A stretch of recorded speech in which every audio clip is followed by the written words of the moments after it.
Hello, hello. Okay, sorry I suck and I was like super, super, super late today. Apparently, I got taken the fuck out. And, I almost died.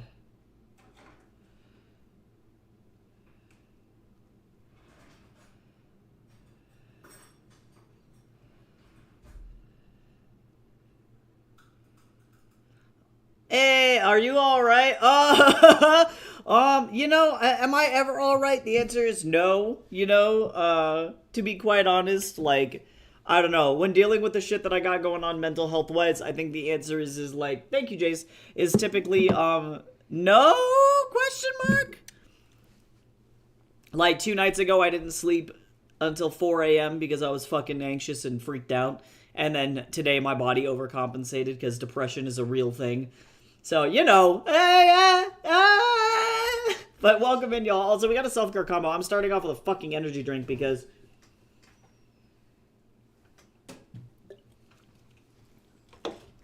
here we fucking go.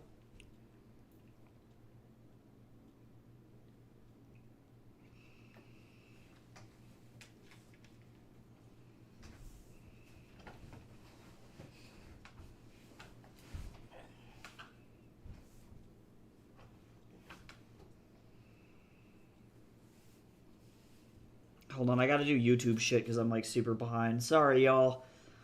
I hope everybody is doing good.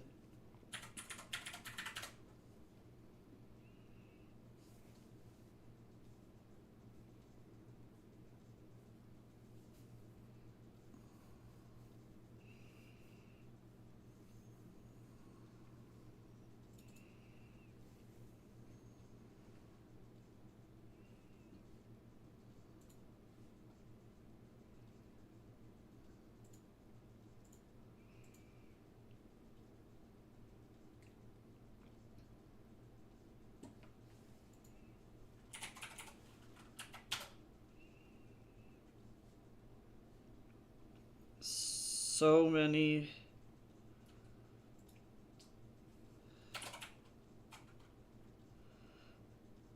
Alright. What the fuck is going on? Sorry, I'm answering so many YouTube comments right now. Alright. Okay. Okay. Alright. Okay. Oh my god.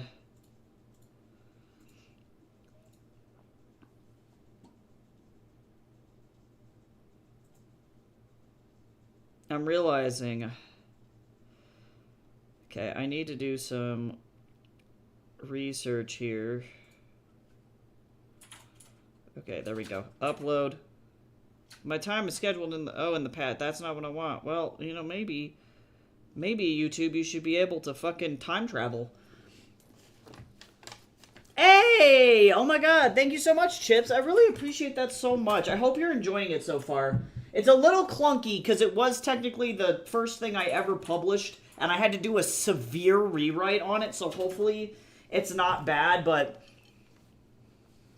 it's definitely very near and dear to my heart.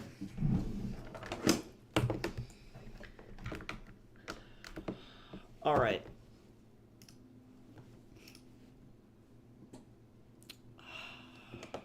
Once I get done with this commission, I am going to organize my work schedule. Let's see, where is Tess? There's Tess, there's Tess, there's Tess.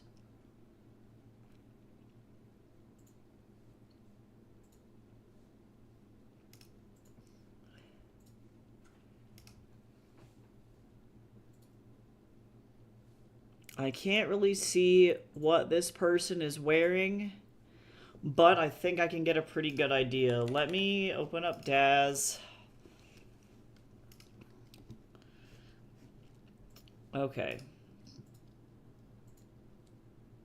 Honestly, you have not even gotten to the chaos. Okay, there's a joke that I have now, because in Betrayer's Blade, because that means you've met O'Brien. You already know O'Brien. In Betrayer's Blade, he gets to say a singular F-bomb if you want to ever read that on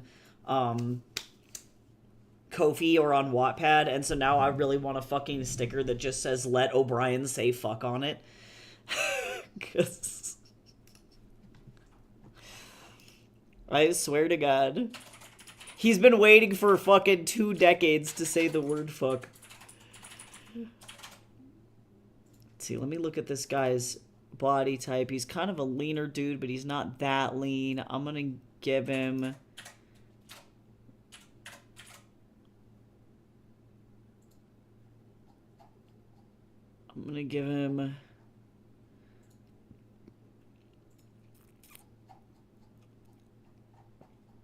It's looking like... Urian's a little small. Maybe not Urian.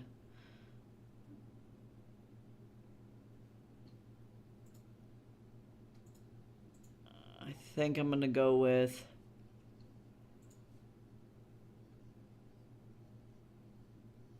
probably...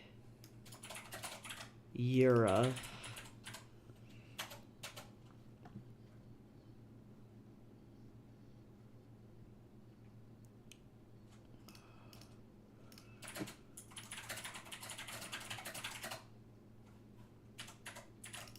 Okay, and then I need to readjust this hand. Let the Irish man say fuck. He's not even Irish, too. That's the fucking worst part. He's a man cosplaying as the Lucky Charms elf. You'll see. You'll see. He's a lie. I remember I got a lot of I got one really upset review from somebody who put the book down. And they were like, I'm actually an expert on the UK, and I hate how you spelled this Irish man's name the American way with O-B-R-I-E-N.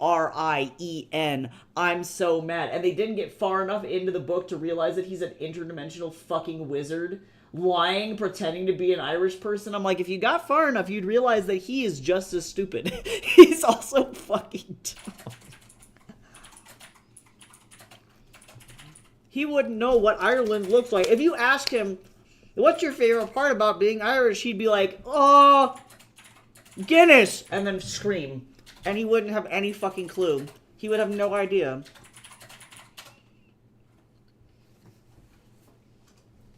I don't think so. I don't think there was even that level of planning. I think the day died and he was like, oh shit. I guess I'm Irish now, and then he Googled it, and, like, one of the most popular, like, footy players. And actually, to be fair, his name is Jake O'Brien, and his name is spelled with an E. So I legitimately think that this guy... Oh, wait, no, this is the guy that... This is... Or wait a second. Not Jake O'Brien. He's too recent of a footballer. There's another O'Brien soccer player... that is not, Jake O'Brien. But I would be willing to bet. Connor O'Brien. Connor O'Brien, that's who I'm looking for. He was... There's also Irish defender Joey O'Brien, so there are several of them. But the American midfielder I'm specifically thinking of is... Connor O'Brien, and guaranteed he saw an American footy match and was like, that guy sounds Irish, and then just fucking went with it, and then didn't fact check at all. Literally never Googled it. Oh my god, Chips, if I could fucking get Jacksepticeye to play O'Brien, I would fucking explode. That would actually, one, he would do a phenomenal job. I think he would just be like, he's actually an exceptional actor. Like, I think actually he would bring some level of A-game we could not have possibly anticipated to that. But two, he's a really nice fucking guy. And I would cry real tears. I really would. That would be fucking insane. But yes, that's 100% canon now. O'Brien is just Jacksepticeye. O'Brien has no fucking clue what's going on, to be quite honest. Like... He's supposed to be the guy that's, like, ultra prepared and, like, saving kids, and he's like, I don't fucking know what's going on. It becomes very clear that he is, given up on the, resistance. I don't know. It's a whole thing. I'm excited. I hope that you I hope that you enjoy it, because boy howdy is he a fucking dumbass.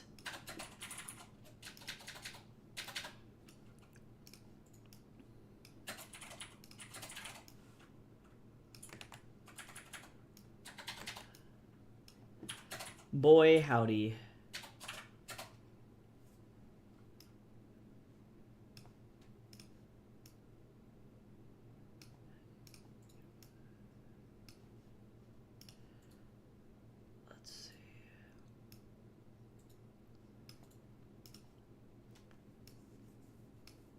Sorry, I have to get this guy's lightning going. I always do portraits where the person is like looking to the side, but I don't feel bad about it.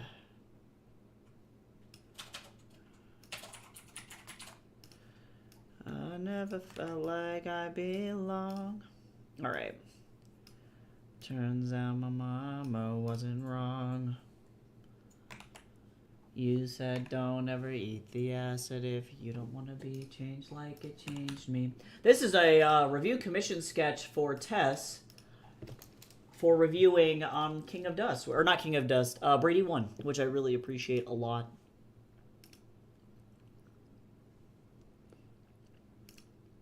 Well, then it doesn't help, too, that actually probably the reason I'm thinking about it, Jay, is because fucking Brendan and Letty's dad is American, and then mom is Spanish. And so guaranteed he was really into fucking footy, the dad. And he was like, oh, God, you know, what's an Irish person name that I can think of? And he was, like, thinking of fucking, like, I don't even know who Conor O'Brien played for. He was a goalie for... Oh, he's still a professional soccer player, actually.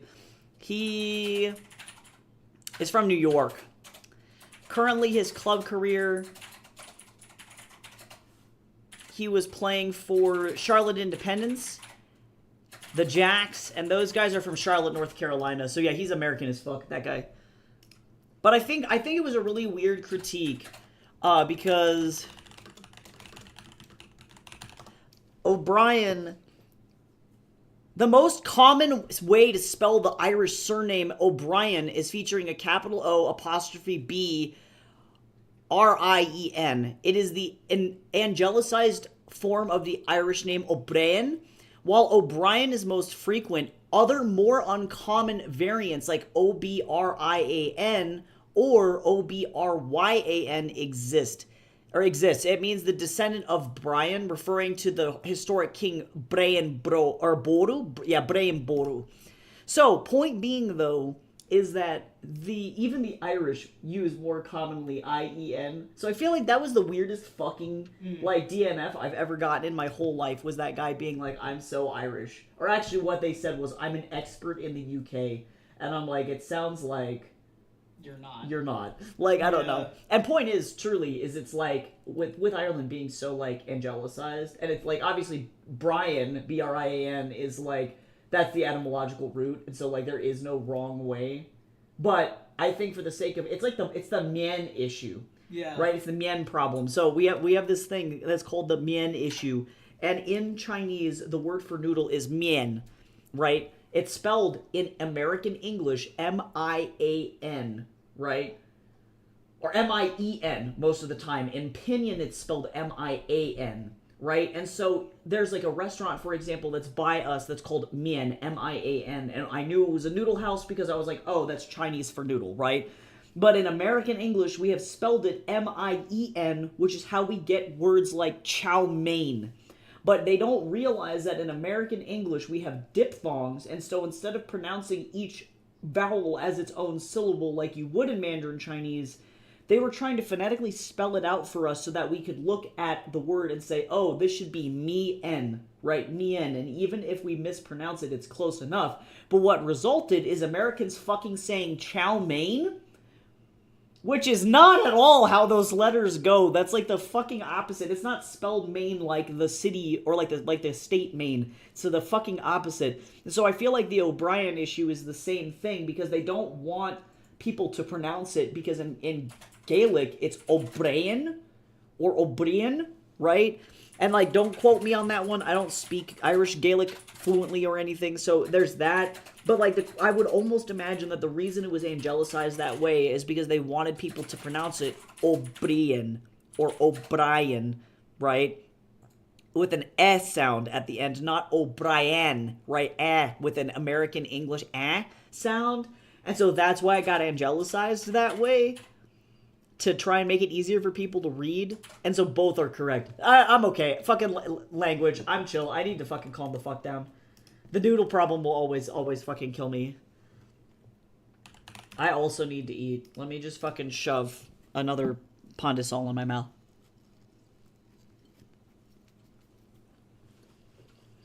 Language is wild. It's mostly just an issue of phonetics, right? Because when you're trying to convert a language that uses a letter system that is nothing like your own letter system, you have to figure out how to make good one-to-one ratios for your phonetics. And sometimes that just doesn't happen. I also feel like the Kiev issue is another issue like that, where in Ukrainian, Kiev is pronounced Kiev, because it's a long I sound, it's a double I. It's not pronounced Kiev. But because we chose to write it with, like, if you look at how it's spelled in Ukrainian, hold on. We've had multiple spellings of this word, but these are two I's, right? So we have two long I sounds. So if you listen to it in Ukrainian, Kiev is not the correct pronunciation. If you listen to anybody say Kiev, it's more like, it's a very soft transition between those two vowels. The angelicized version of it for forever was Kiev, because in Russian, which is phonetically different than Ukrainian, an E sound makes a yes sound, right? So instead of having pelmeni, which is the food, it's pronounced pelmeni. So you have the yes sound. And so then that made Americans think that Kiev was pronounced Kiev, because it's pronounced that way in Russian, but in the original language, it is not fucking pronounced that way. So you can really dick somebody with, like, improper phoneticization or angelicization of shit. Like, really, really bad. Counterpoint, though, if you spell it mien like that, Americans guaranteed are going to pronounce it Mayen. Because my is in, like, my cat, my house. They're going to say Mayen. And they're going to fuck it up no matter what. People are going to fuck it up no matter what, is, I think, the lesson there. I don't know, man.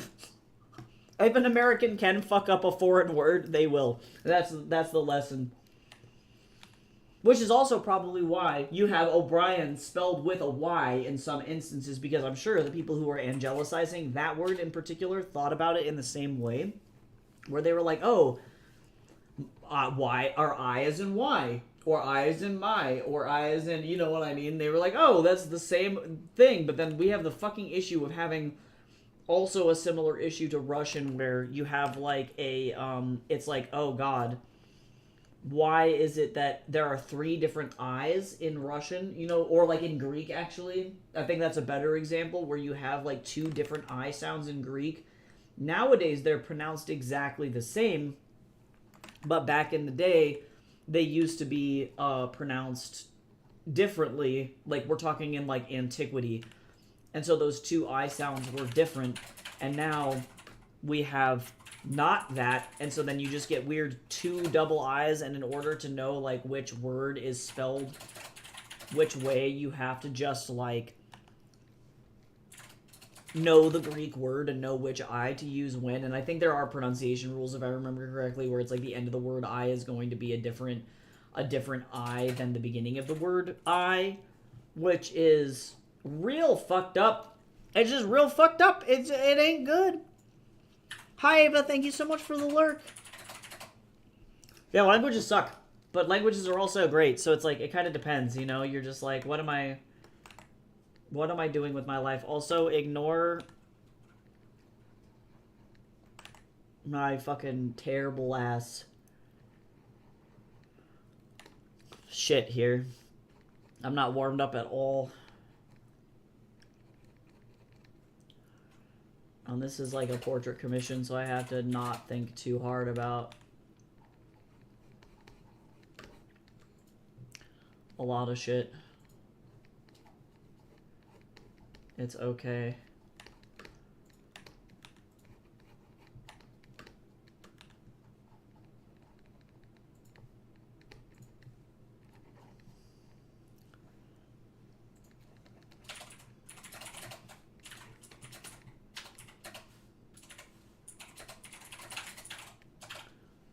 I really need, I would really like to show off this person's, like, electricity ability. They have, like, a spark ability, but I think I'm going to put that around their eyes or their face instead, so that way I don't have to draw hands or arms. I just really needed a nice gesture for, this. I like to do these, like, they're almost like busts. Like Grecian busts, and the arms have been busted off. That's like my favorite thing. Alright, let me figure out if, I think I tend to do the bob. So first and foremost,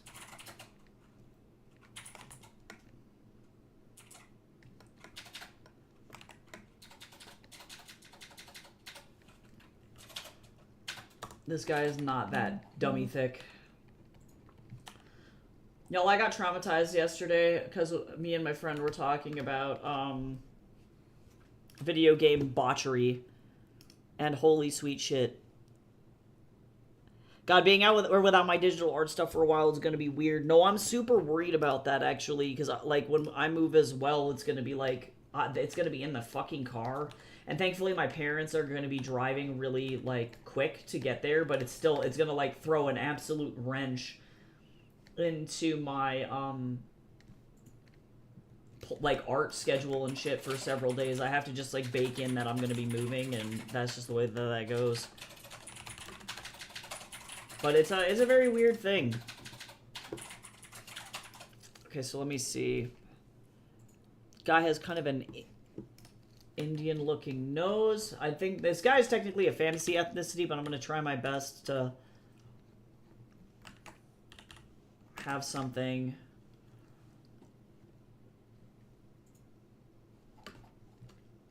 that has more character. I really like characters with really dramatic, like, nose bridges.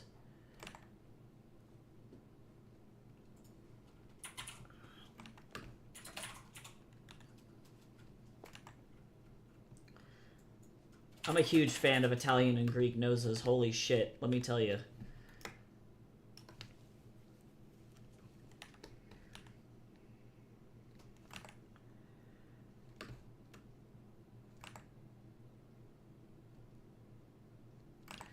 I have to send this to test to make sure that this looks like their character.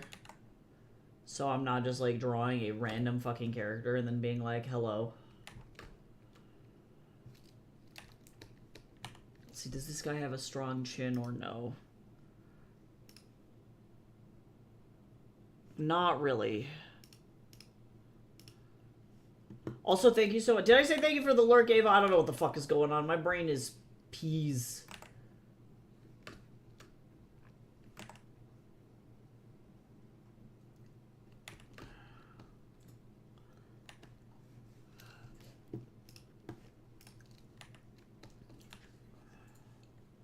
You ever just, like, look at yourself sometimes and you go, my brain is the equivalent of 2 hamsters barely running, and you're trying to, like, survive, and you know that the hamsters they're running in place, but they're dying. Also, did you know that hamsters do that because they have effectively this, like, prey drive? And it tells them that if they don't run, they're gonna fucking die. And so if you leave a hamster in a hamster cage and you don't let them run anywhere, like on a hamster wheel, or if they don't, effectively, if they don't get exercise, then they literally physically die because they can't run. Soup brain time. True, though. True, though. Also, Jace, I can't believe your grandma thought I was gonna eat pan de sal without coffee like some fucking heathen. I think she just didn't know that you knew. I don't know. I feel like I'm scoring points with Lola slowly but surely. Oh yeah. As soon as I fucking ate fish with my hands, she was like, Yep. Absolutely. Like. that's just a weird thing to me. I'm like, the rice clumps together, man. Just eat it with your fingies. You know what I'm saying? Yep. I don't know. People are fucking weird. I prefer to eat nigiri with my fingers too if I'm in a restaurant where I have that ability. But a lot of restaurants don't supply towels anymore. So you can't eat it like edamame style. It's like you have to use chopsticks, which pisses me off actually. Wow, that makes sense. Nature's like that, right? I saw that and I was like, this is traumatizing. We just watched the Underdogs documentary that Ryan Reynolds did with National Geographic. And I am fucking traumatized, like...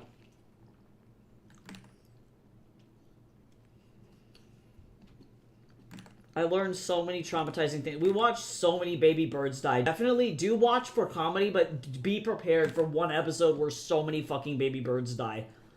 And they do indeed show the baby birds dying on camera. I was not prepared. It was really intense.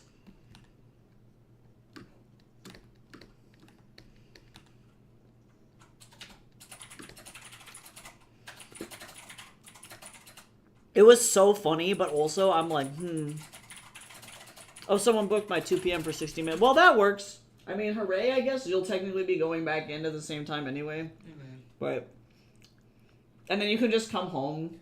Yeah, I'm probably going to do some chair massage afterwards, so that way I can just, like, get that out of the way. Ew. Yeah.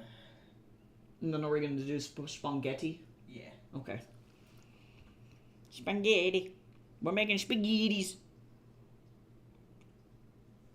I'm gonna lower this eyeball a little bit. I'm looking at the thumbnail, or like at the OBS over on the left, and I'm like, I don't like this eyeball. This guy is supposed to be middle-aged, but I don't know. I'm like, define middle-aged. So I'm just kind of going rogue, and hopefully this guy does not look too old. We're gonna see how it goes.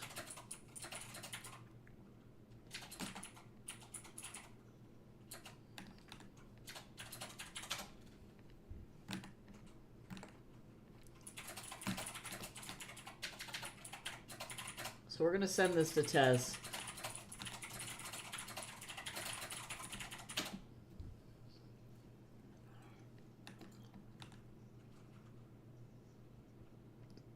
Oh, I'm mad. Oh, I guess I can show it here because it's not like an official cover reveal. I'll do it after the ad break because I don't want to do a cover reveal for my omnibus until it's like time for the backer kit campaign. So I'm gonna wait to do an official cover reveal for it, but I'm so fucking stoked about the omnibus that came in, my proof. I'm waiting to hear back from Booksprout, or not Booksprout, BookVault, about whether or not the errors that happened on it are typical for their printing process, or if it was just like a fuck up on their end. And then once I hear back, I'll be able to make adjustments for the proof accordingly. But the only thing that was off was the foiling. And so I have to figure out how to fix that, but I'm going to show it off because I can. Let me fucking finish this. Okay, hold on.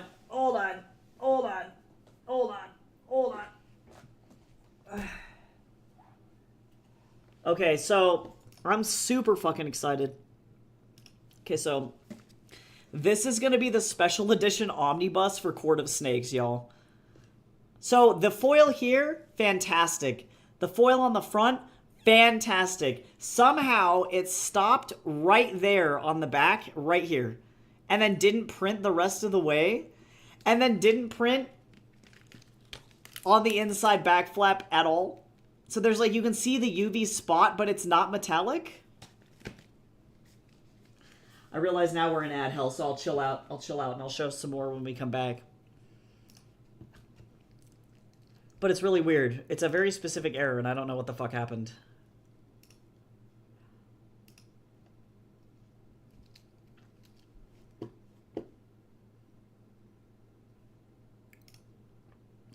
I'm gonna probably...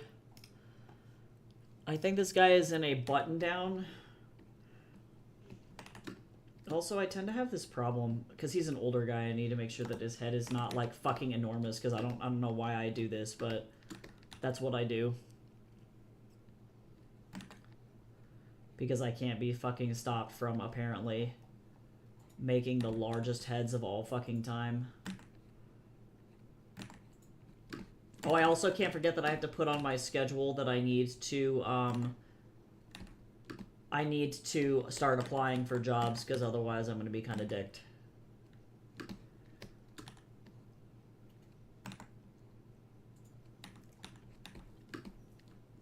Unless, Jace, you think that I'm going to be okay just working for Pubvendo, or do you think I should just, like, apply for jobs just in case?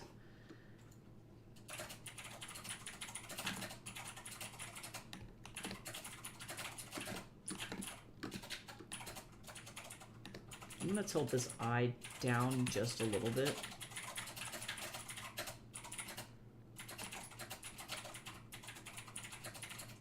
I want to give it a little bit of a slant. There we go. This guy does not look like a nice guy. Or he looks like a very serious man. I might make this less serious, though. Or less pouty frowny. Serious, but not like that serious.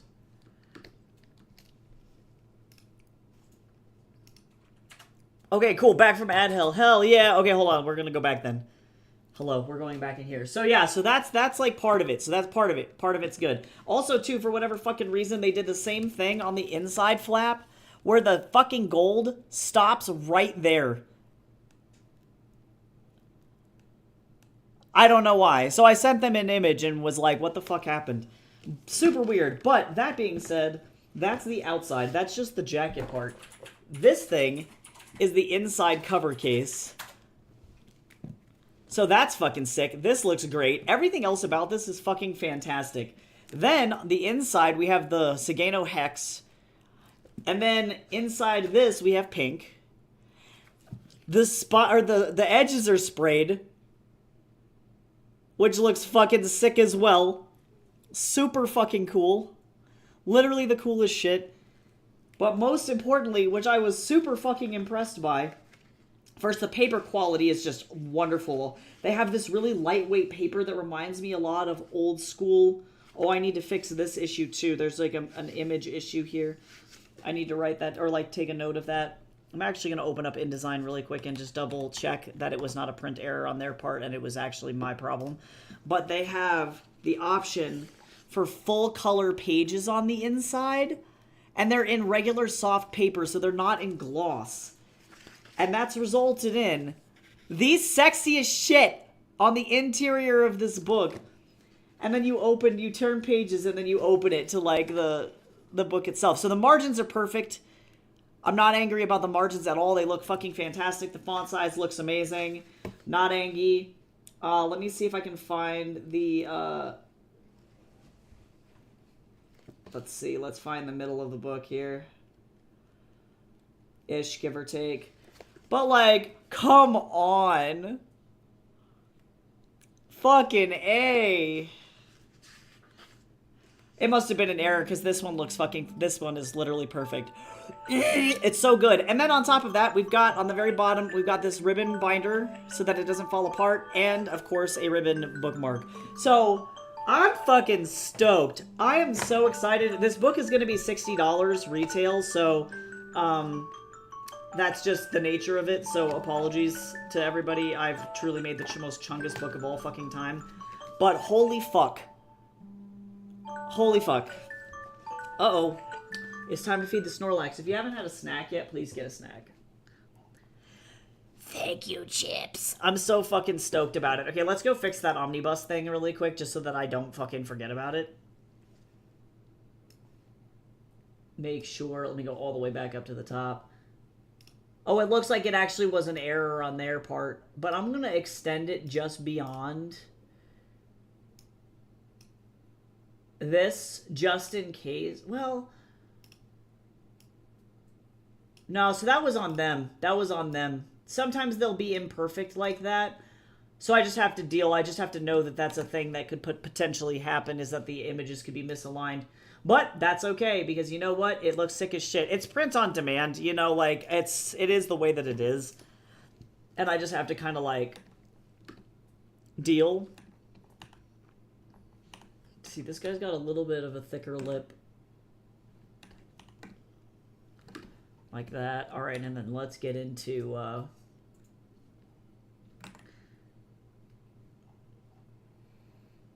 this. So now y'all are the only ones who've seen it. I won't be doing a reveal for it until like mid-April.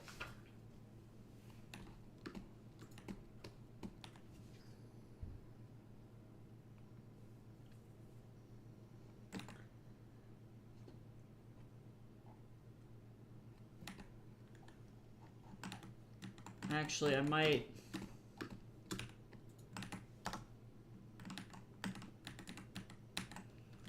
move this over. Actually, move it over and down. Let me move this. So I'm stoked. I'm very proud of it. I feel like I don't know, this has been like effectively almost a decade-long project for me, so it's been really nice to be able to see this whole book series come into fruition and just look really stunning. Oh yeah, by the way, speaking of that, I dropped the, I'll make the announcement here, and I'll probably just be bugging and saying it every day, or at least like a couple times a week until we have all of our Booksprout stuff filled. But the Booksprout campaign is open until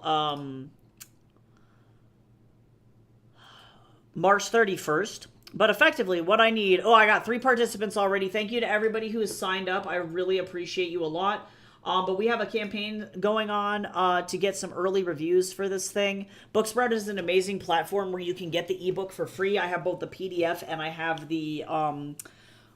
ebook or like the EPUB version of it if you want to do that. So effectively all you do is you follow the link that I dropped into the Discord to sign up, and opening the so actually signing up for the review ends on March 31st, so you have some time, and then you can go in and once you're done reading it, you can leave the review on the Booksprout platform, and then it will remind you to leave the reviews on Amazon and Goodreads later. So if you want to help me get a really good jump start, I would love that. That would be so useful. But this is what the page will look like for you guys. So you can come down here and you can hit claim, and then it'll be, you have a couple of months to be able to do that. So if you want to do that, that is in the Discord. No pressure on it. That would be pretty thick.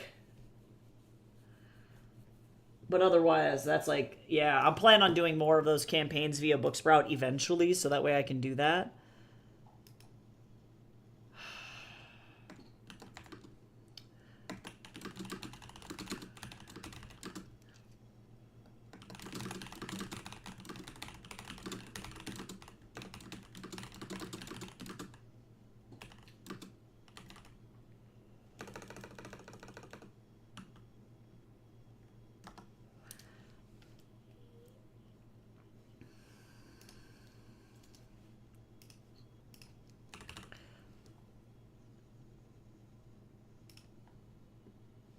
Okay, cool. Let me get back to fucking focusing. Yeah, so it should be cool. I love the Booksprout site. They're amazing. You don't have to pay anything to sign up for it or to get in on the ARC. You just fucking vibe, and it'll download it. It'll send you all the reminder emails that you need to remember to post your reviews and stuff like that around that time. So it's pretty low maintenance, all things considered, which I love for like an ARC platform. Latest balls lunch is made. Hash browns, ham, cheese, salsa. Wait. Oh, wait. I guess it's like... I was like, do you put salsa on your hash browns? But I guess if it's like a breakfast thing, that makes sense. For a second, my brain just did not compute.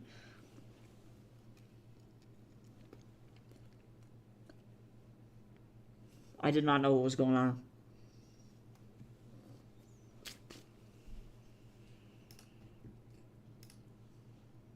My brain was like, you're gonna die, and I'm like, interesting.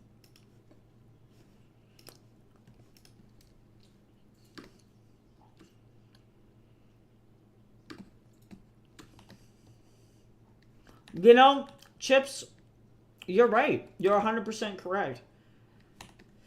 We're making a crab tostadas this week, and we're using like an almond, like chile de arbol salsa.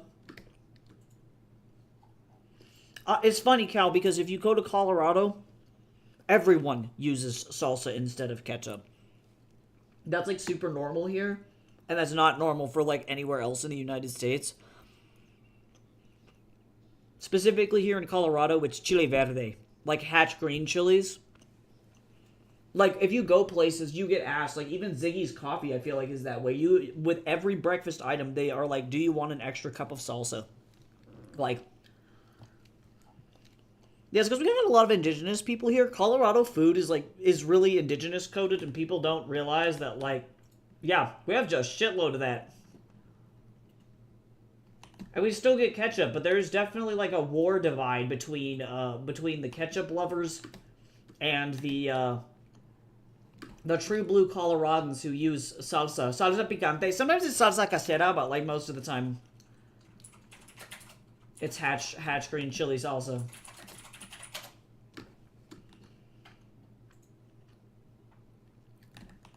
Also, too, chorizo and everything. That's like another thing. Also, too, smother all the shit. Bro, I'm so mad, Jace, that fucking Chicano restaurant is down in Alamosa. And it's 4 fucking hours away from me. Yep. I'm so angry.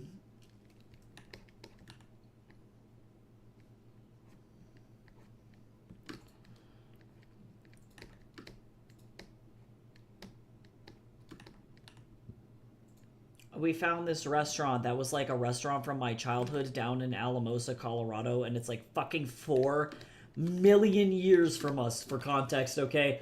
It is so far away from us to get to this restaurant. But this fucking food, this Chicano-ass food, was so fucking good. And I'm so angry because I can't hardly ever find Chicano restaurants.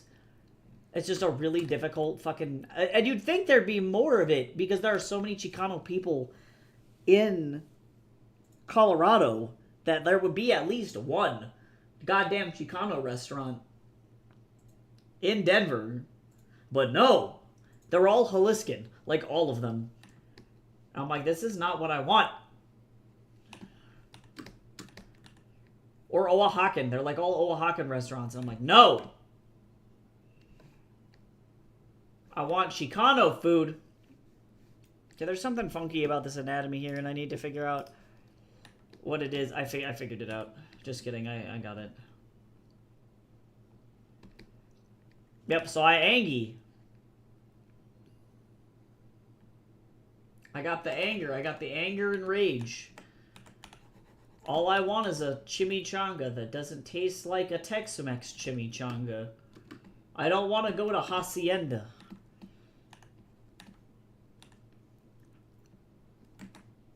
That is not what I want. God, Hacienda is so fucking bad. That asada was the best thing on their whole menu, and everything else was just ass, and it makes me so sad thinking about it.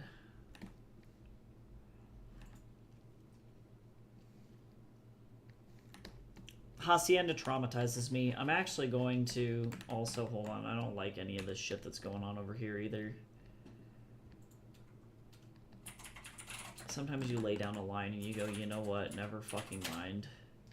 Hello? Photoshop? Okay. Put it back, dude. There we go. Better.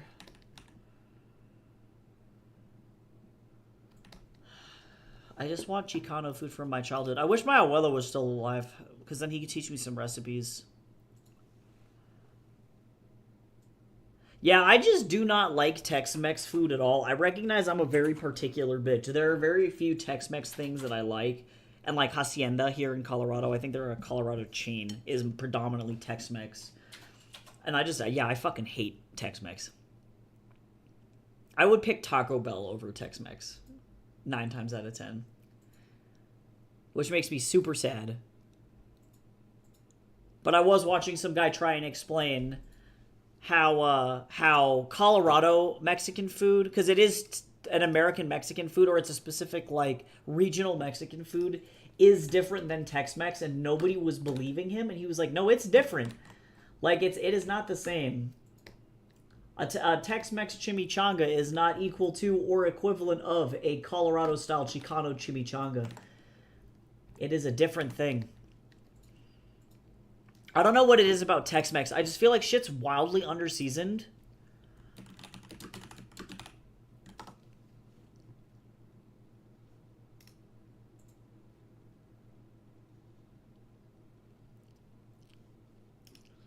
Because if somebody hands me refritos and they're unseasoned, I'm like, this is awful. Okay, these supposedly are the 10 recipes that define Tex-Mex.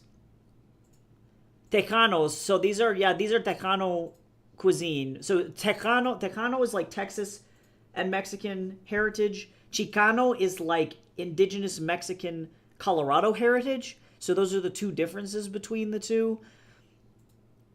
And Tex-Mex focuses more on asadas, particularly like steak.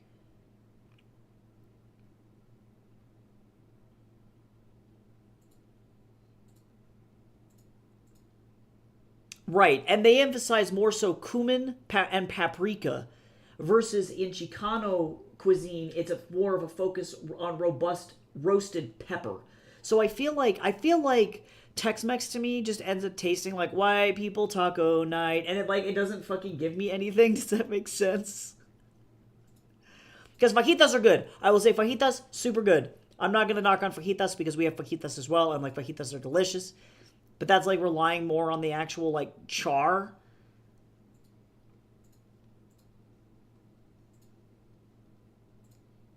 Also, I don't trust the person who wrote this article. I never want to read the phrase chili pepper sauce ever again. And then also too, this article is trying to claim that the Tex-Mex cuisine invented enchiladas with meat in them, and that is a very weird claim to make as well. Like, I'm like, I don't know how to tell you. And chile con carne, actually, that's it. I was like, what do I not like about Tex-Mex? That's it. It's chile con carne. I'm okay. Chili pepper sauce, chili sauce already implies chili peppers. Well, and it's crazy because, like, in Mexican cuisine, it's just salsa. Salsa just means sauce, right? And so it's like, you have different types of salsas for different things. And so, like, salsa casera, for example, it's like house salsa. So that's going to be like a chips and salsa house salsa. Versus, like, if you're getting an enchilada and somebody says, hey, do you want salsa roja or salsa verde? You know that it's going to be enchilada sauce. You know it's not they're not just going to fucking throw cold-ass sauce on top of your enchiladas. But chili pepper sauce is a very weird way to say that. Like, she could have just said enchilada sauce made with roasted chilies. Chili pepper sauce is a very weird... I don't know. And maybe that's just semantics. But I feel like... I don't know. Also, the over-reliance on, like, cold corn salsa. And also 7-layer dip. That freaks me out, too. I recognize if you've never had, like, fucking Colorado. Because, like, this is what Tex-Mex looks like. This is definitely, like... Yeah, this is, like, white people Mexican food. Everything looks very much the same color. And it's not really, like... I don't know, like, this is, like, effectively unseasoned. There's, like, no sauce. There's no... like, nothing going into this. This looks pretty decent. But again, this is chile con carne, and I don't like this. This is, like, ground beef ass salt, like, enchilada sauce. Like, that's weird. Versus Chicano Mexican food. This is what I'm used to. And this, if my fucking plate does not come out with the fucking shit on it drowning in sauce... I want it to be swimming. I need it to be literally drowning in enchilada sauce. Like, this is such a classic. Like, there's chile verde right there.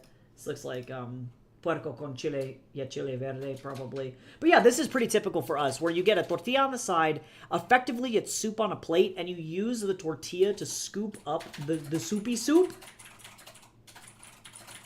And that is the good shit. Good shit. But holy fuck, man. What is these fucking plate of frijoles, man? I don't know what's going on over there.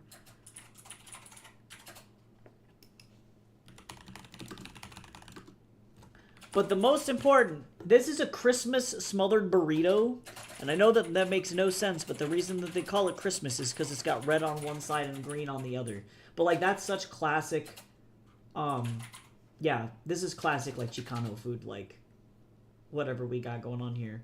But our chimichangas are smothered in fucking sauce. They're deep fried, and then you just drown them.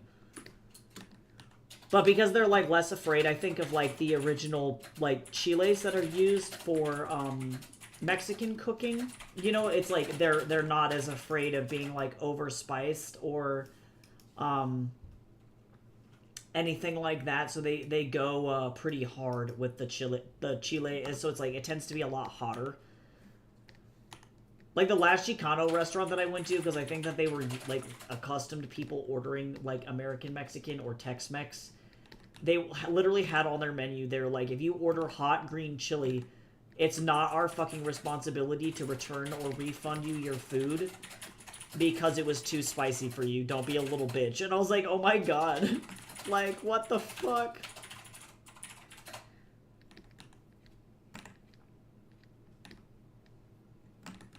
They were like, if you're sad, that's not our problem. I'm like, holy shit. They were like, don't test us. It's like, oh.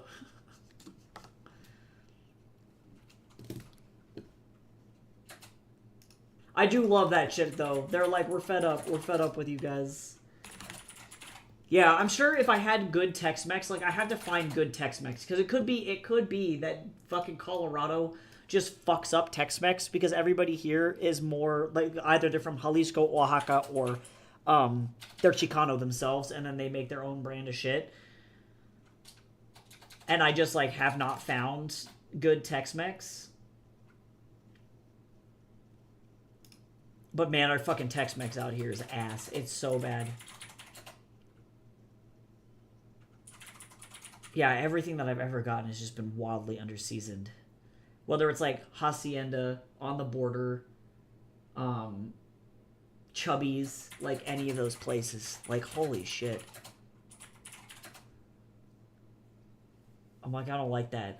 I don't, I'm like, please put fucking salt and pepper on it at least. Good Christ. And sometimes their salsas slap. Like, I like the Chipotle forward focus of a lot of, like, salsa flights and stuff. So sometimes, like, that shit is good. Like, Chipotle-based salsa casera is fucking good.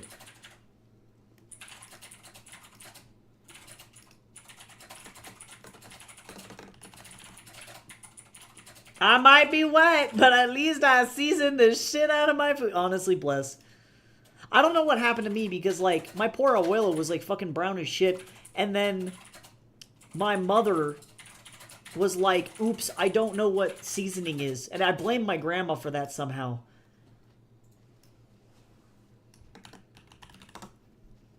She was like, salt and pepper is good enough for me. I'm like, no, Grandma, no. She didn't know. She didn't know any better. Okay, so let me fucking save this out and see. I just need to make sure that this sketch... Oh, why did I make this a 7x10? That was a weird call.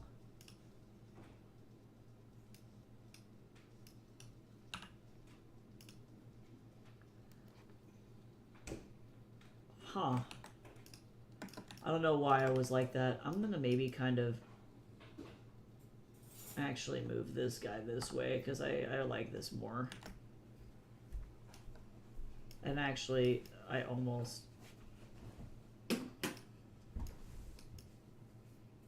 I'm actually going to just pull this down.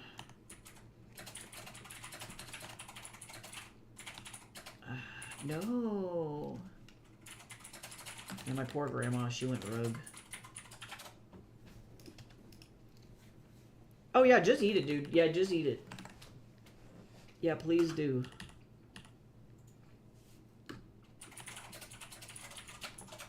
Live your heart's desires. I thought it was... okay, I should say I didn't think it was bad, But there was something about the flavor profile that I did not enjoy, and I don't know what it was. The octopus, though, was cooked fucking perfectly. It is literally the most tender shit I've ever had in my whole ass life. It is just, like, insanely flavorful. That was really, really good. I think it has something to do with the, like, natto, question mark? Because normally I like natto, but it's something, I don't know, it's weird. I respect and recognize it. But there's some kind of, like, underlying bitterness. There we go, better. I think just for this crop, this cut, this is gonna look better. Oh, I gotta do buttons. I almost forgot the buttons. No, the fennel was great too. I don't know what it was. No fucking clue. I could not tell you.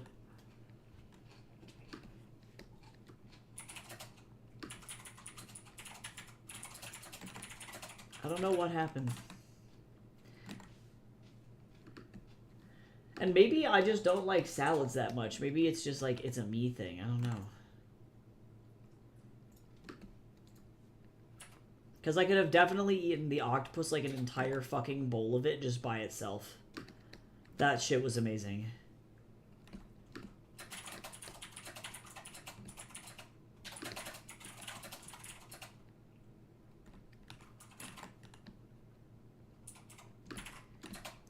Boy howdy, don't we just love fucking little thingies here.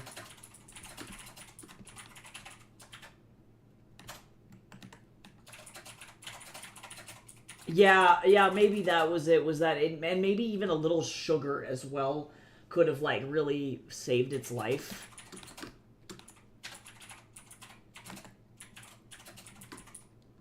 Okay, there we go. This is better.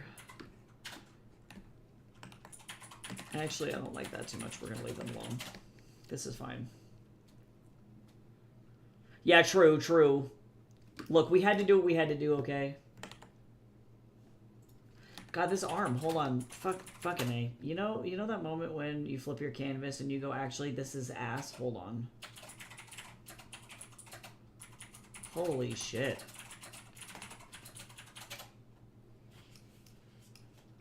Hello, Photoshop? Why do you fucking do this to me?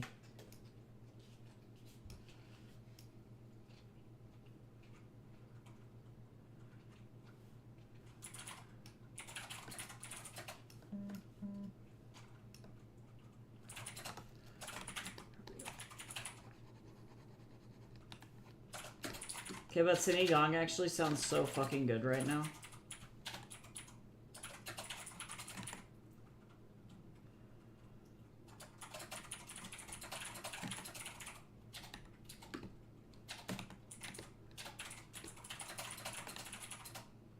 Yeah, that's better. And actually, I kind of want...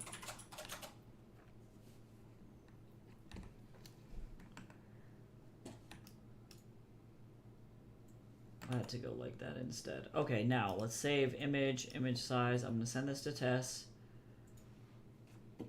Oh, why is this? What?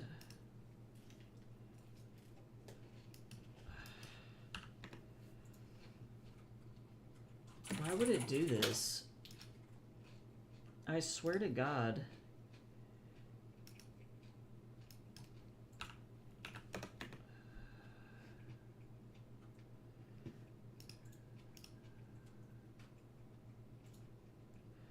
Oh, wait, no, I'm an idiot. Why am I dumb? Oh my God, I'm so dumb. Alright, hold on. It's just me. I'm just dumb as shit. Oops. Not that. Hold on. I'm dumb as fuck. My brain is not functioning.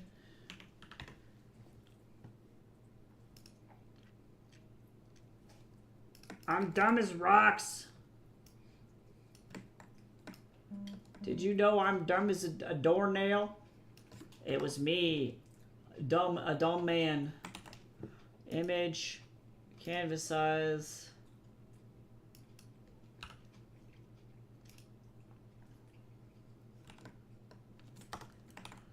There we go. Holy shit. I can't help that sometimes I'm barely functioning. I'm struggling. That was what happened as I'm functioning, but at what cost? As that one Meow Wolf shirt said that one time, I'm floating, but what in? And I've never seen a more relatable shirt in my whole life.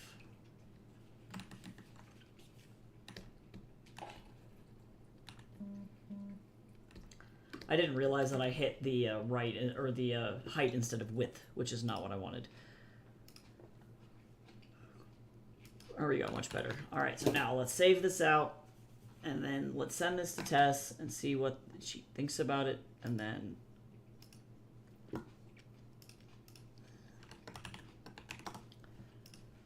we will go from there. And then otherwise, though, I guess I get to just jump right back into portfolio work.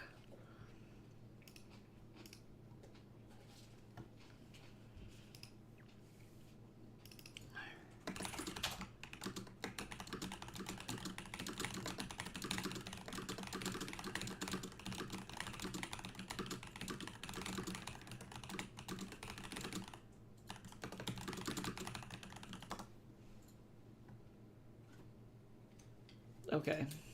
Hey, thank you for that stream streak. Also, I want to do a shout out for all the people who have subscribed on my YouTube recently. The last one that I can see is If Only for a Page. I can also see Elizabeth as well. Thank you so much. I really appreciate that shit so much. We're at like 975 now, so we're almost to 1,000, which is crazy. Crazy.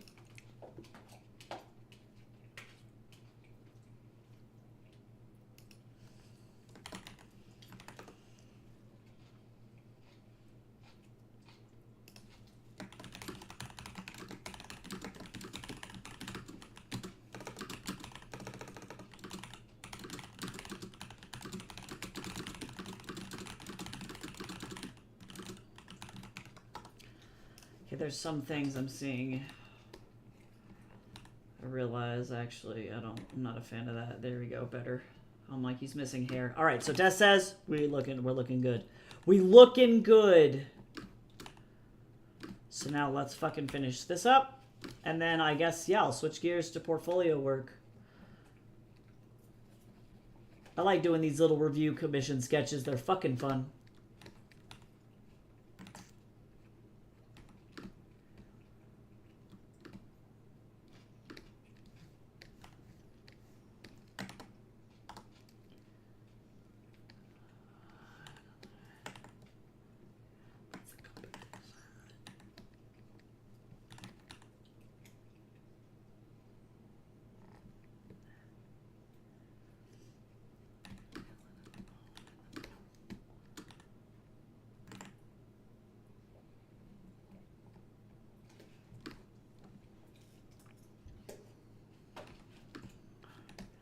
Yes.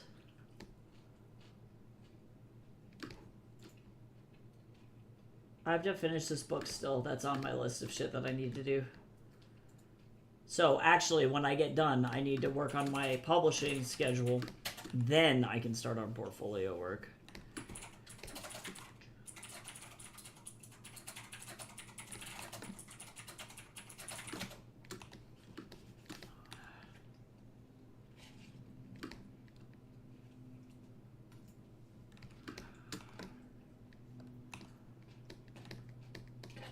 I don't know why Photoshop does this to me. I don't know why they curse me, you know? I don't know why Photoshop does this shit.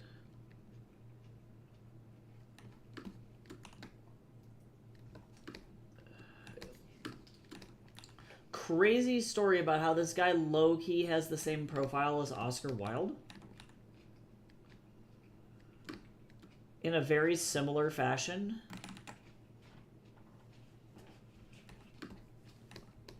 Like, this is Oscar Wilde's, like, brown ethnic cousin.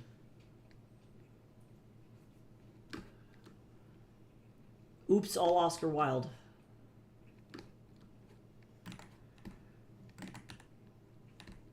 Oh, yeah, nice. Okay, so now, let me turn this bad boy on.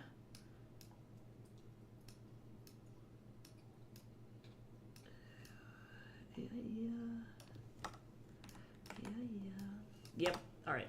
I'm gonna actually put this here like this.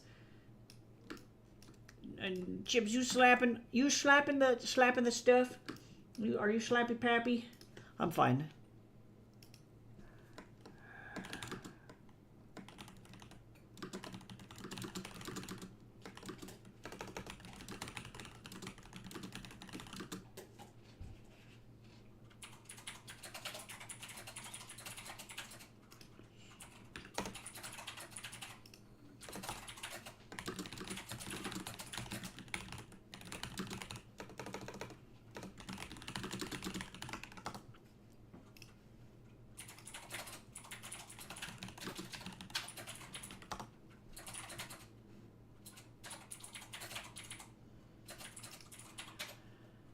Yeah, Oscar Isaac's amazing.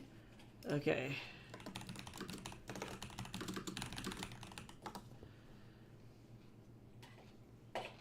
Let me see if Tess wants me to add a beard, because that might be a thing. Oh, hi, Tess! Do you want me to add a beard? Also, thanks for the hydration. Everybody stay hydrated. I'm drinking coffee and eating pandesal.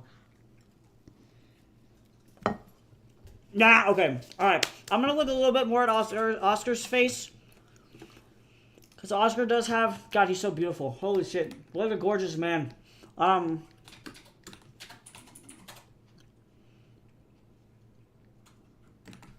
He's got a little bit of like... Let me make sure I'm really gentle with this because I don't... You know what? Maybe not. I'm actually going to go ahead and do one line here like that. That's what I want. Okay, let me save this out for you then. And you're free to use this literally wherever you want. If you need to use it for like marketing or shit like that, just do it. Do it.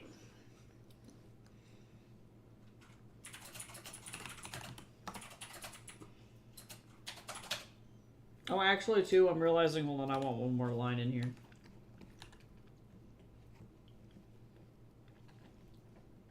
Or a couple lines, actually. There we go. Better! Now we don't have, like, weird floating neck space. We are okay. We saved a life. Now we save. Thank you for drawing my incredibly normal middle-aged man. It's okay. Sometimes, you know, like, honestly, I've drawn so many, like, middle-aged male models in my life that I feel like this is actually, like, textbook art school at this point. Yeah, draw some Plorbos, Chips.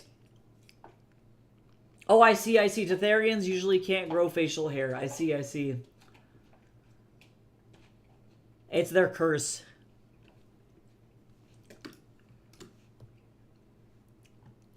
Tetherian curse.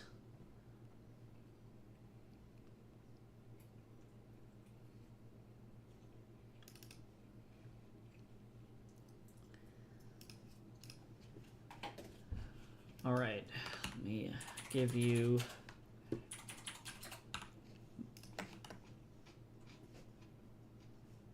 Photoshop. You good?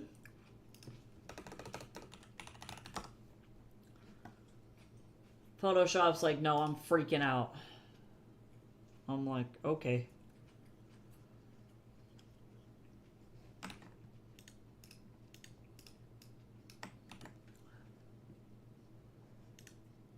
Alright, so now... Oh, wait, I just fucked up. I fucked up! My tendency to oversave just screwed me. I was in face hell, and I'm not sure if I ever left. Honestly, maybe, like, that's the only good thing that Remcat ever did for me, is they were like, would you like 18 old men? Or, like, even if I look at, like, my fucking life drawing that I did for grad school, it's, like, all a specific, like, 55-year-old white man are all the models. Hold on, where are they? Like, sometimes we got white lady. This was a young white dude. But most of the time, it was this Walter White-looking motherfucker. This guy. It was just all this man. All the time.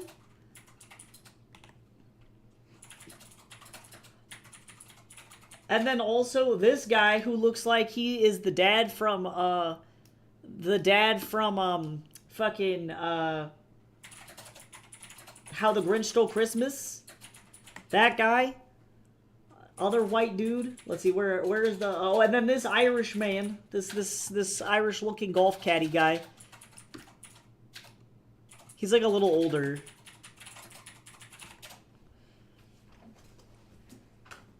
But yeah, this Walter White guy. Every fucking time, like every week, it was just Bryan Cranston's weird stunt double. I was like, I don't need this guy again. Like, please, I don't want to draw this man anymore.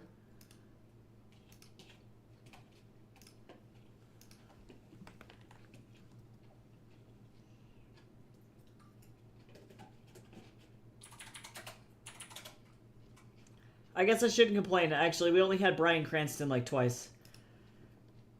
He must have needed the modeling money. I would have paid so much more money if it was just actually Bryan Cranston. Like, that would be fucking amazing.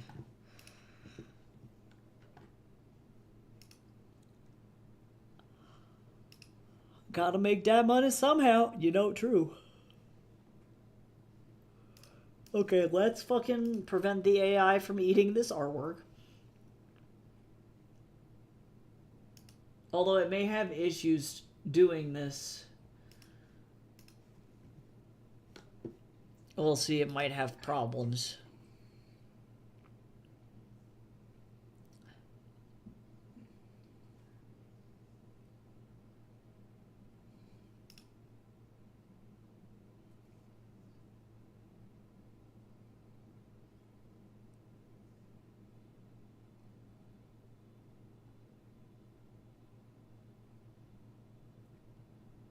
Oh, yay, I'm glad your package made it, Cal. Yay, happy birthday. Happy birthday.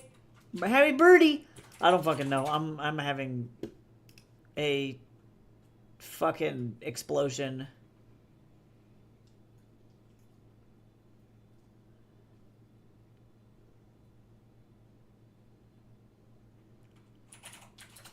I am so tired.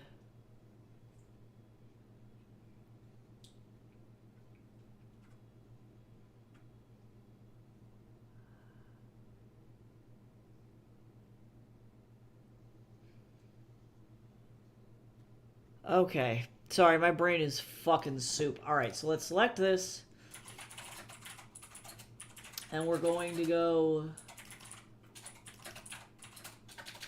here, here... why am I fucking... Oh, I'm so tired. My poor brain is, like, really just, like, suffering.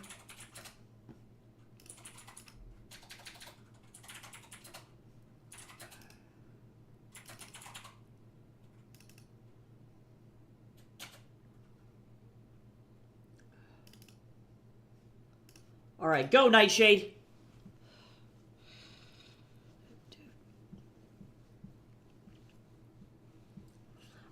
Yeah, I don't remember how much Jace made when he was doing it. Jace, what was your hourly for figure drawing? Oh god, he looks like he's struggling. He can't remember. He's like, I don't fucking know.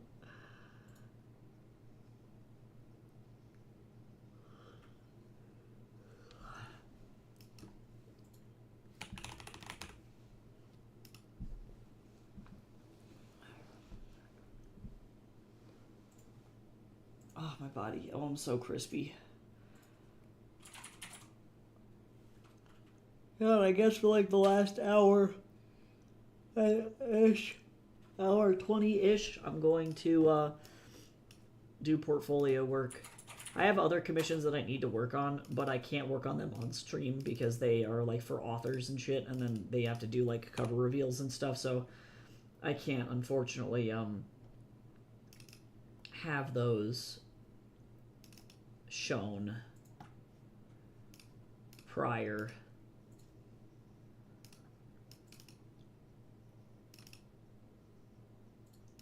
No AI is gonna get this fucking thing. None. Zero. Also, Tess, remember how you said that Ian was having trouble with the foil? Guess who also had fucking weird gold foiling issues on my book? Cal, what? I'm dying. Yeah, it's really weird. Here, let me show you. I showed everybody earlier. I can show you what happened. Super, super weird. So, the front, fucking gorgeous. Beautiful. Looks great. Oh, thanks. Thank you, Cal. I did not catch it. I appreciate it. Spine. Beautiful. I am not doing a cloth cover. This is just a matte paper cover. But what happened is on the back, you can see that the gold went right there. But if you look, you can see the UV spots go all the way here. And then inside, also, they're all up in here. No gold went down. So it was just the UV and no gold. Inside the front, the gold goes to right there and then stops. And so I can feel the bump from the embossing, but no gold. It just stopped. So I had to email them and be like, literally, what the fuck happened? Like, hello? I'm like, guys, hello? All right, let's get you some fucking taro. Let's get you some taro chips. Not taro chips. Those are two completely different things. Yeah, I'm super pleased with the cover. So, like, if they make me just take the foil off the back and from the inside flaps, I don't give a shit. I can just, like, I don't even care. Like, I'll get rid of that. Because as long as the rest of it looks good, I'm good. I'm solid. I don't even care. But I need to know, like, if that was, like, an error just on that one book or if that's a common issue that they have for their foil covers. Where the flaps in the back just, like, have fucking issues. Or if they, like, I'm like, did the foiler run out of ink? Like, what happened?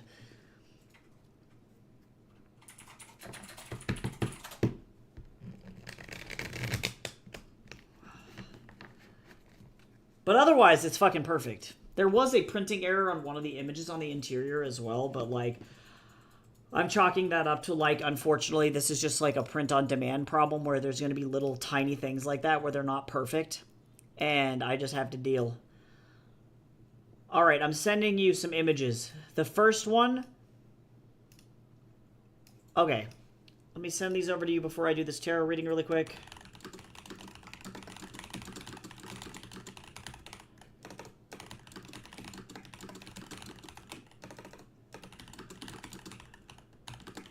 Cool. Your art has been delivered. Alright, let's get some cards going here. Let's see what the fuck we got going on.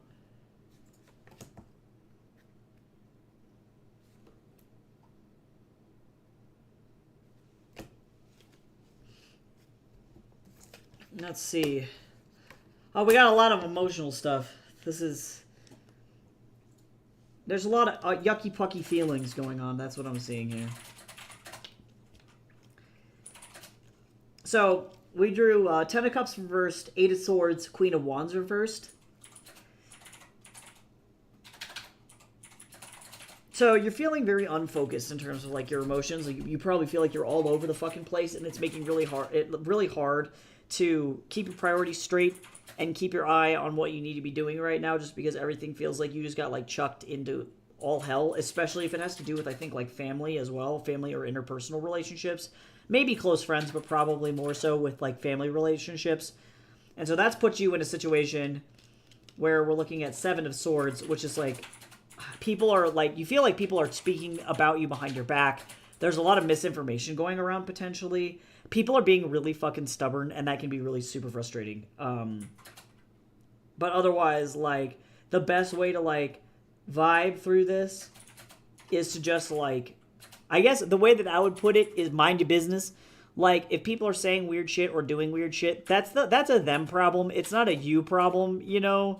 So you're doing your best. You just have to focus on what you're doing, because otherwise, like, it could potentially distract you from the important things that you need to do. In order to get through this, it's probably for the best to just kind of, like, hunker down. A person that's, like, more prevalent in this particular situation is probably an older, feminine presenting person. and most likely like a parental style figure or a mentor style figure. But that person may be the one that is the emotional like sticking point in this. And they may be trying to warn you against like only like effectively betting what you can afford to lose, right? Don't overspend your money. Don't take silly risks. Guard against uneasy or unrealistic thinking. Make sure you're being rational and keep both feet on the ground. So this person, while they may feel like a sticking point, is probably right. So just make sure to double, triple, quadruple check all your finances, all of your plans. Make sure you have all of your ducks in a row. And the nagging might be kind of fucking annoying, but it looks like they're probably right. So having patience and just trying to like parse through what you need to do without letting that person overwhelm you is going to be the way to get through this. Because their advice is good. It's just, it seems like there's like a helicopter parent kind of aspect going on with whoever this person is, or like just helicoptering in general, which is where that sticky ickiness is like coming from.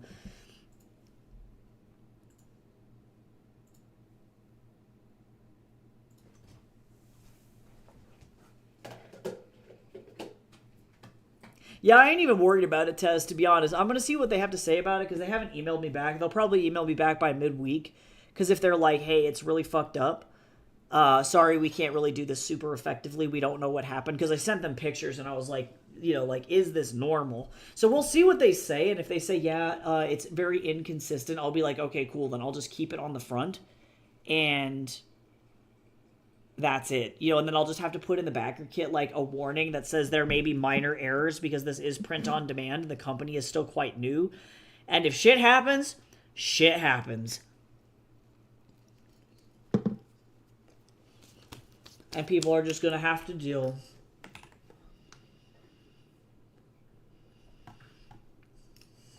I'm going to go ahead and start putting little stars next to people's names when I finish the commissions.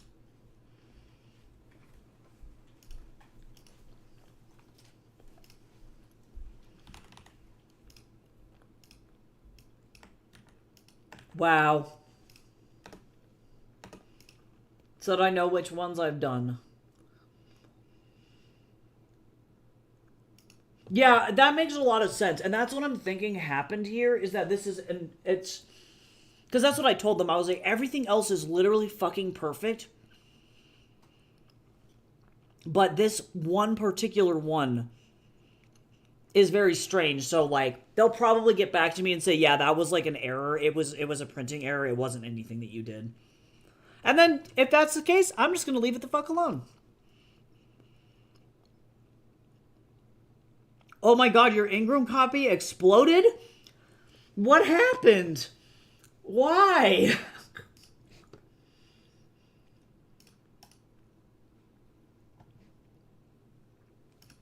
Alright, let's see what we got.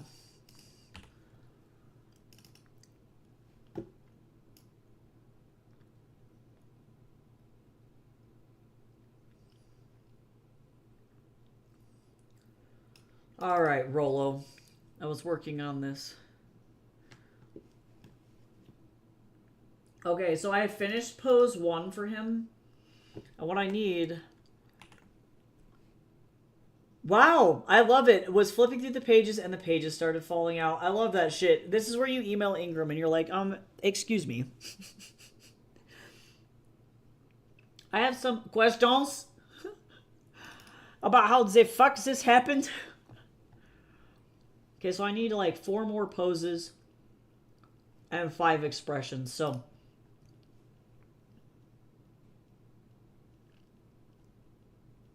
could be like one of 3 people, especially I would say if they were feminine presenting and they're between the ages of like 45 and 65 would be my guess. Chips, if I had to pinpoint one specific person. Oh my god, they still haven't refunded me. Good god, you're like, hey, honestly, as expensive as it is, I wonder if just ordering the standard copies through Book Vault would be better. You know, like, I'm gonna try doing my Brady box set through them instead and just see how it goes, and I'm just gonna, like, go rogue. I don't know. No, you gotta go. Yeah. No. Bye. I love you. Bye. Love you too. I'll see you later. Yep, see you later. Bye, chat. Have a good day at work, Jace. See you soon. Yep.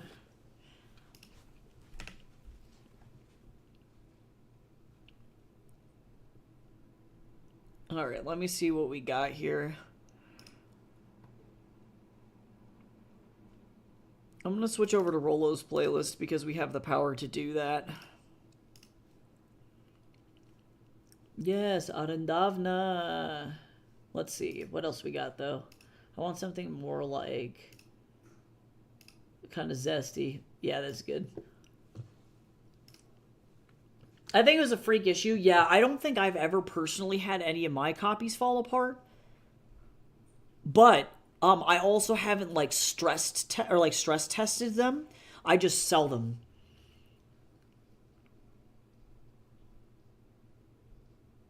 Yeah, their customer service is pretty fucking bad. The only time that they ever refunded me quickly was when I took photographic evidence of the box that had all of the naked dust jacketless books in them and was like, bro, why did 4 of them come with dust jackets and then the rest of them just didn't?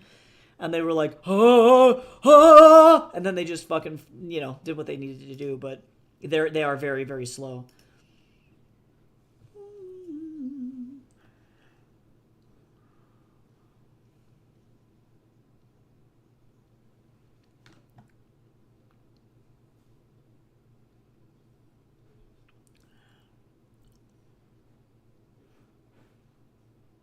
Okay, so now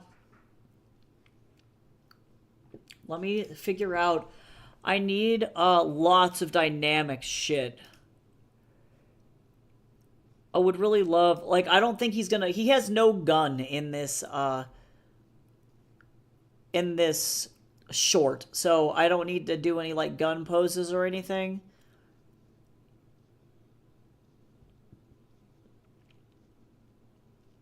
But I really would like, let's see, for Kara, I had 1 action, running, sitting,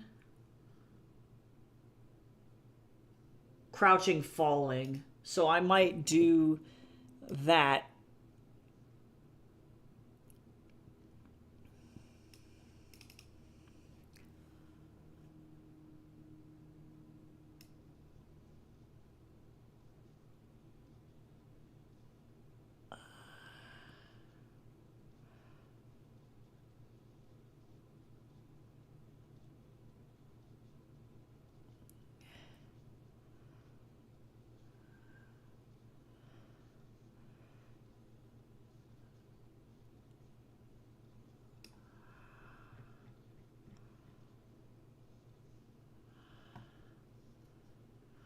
Okay, let me see. I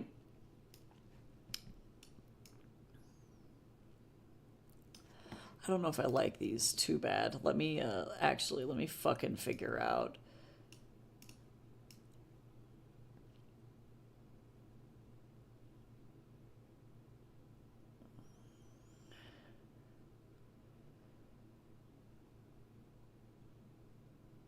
If I have any better running than this.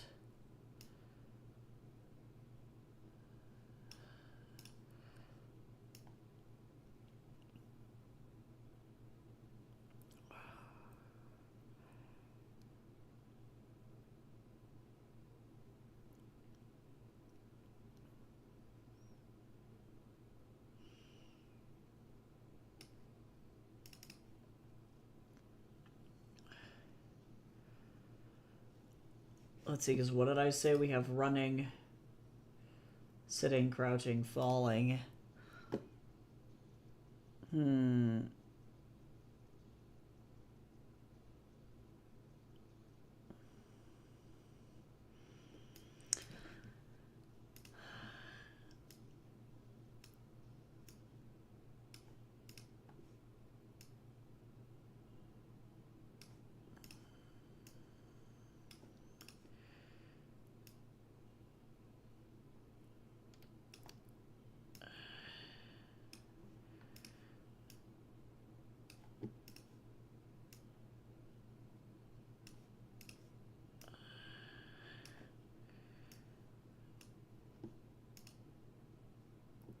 This is kind of like a skidding to a stop.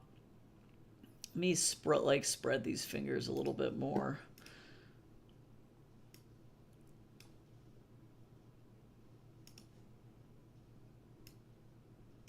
There we go, better. I also would like to twist this.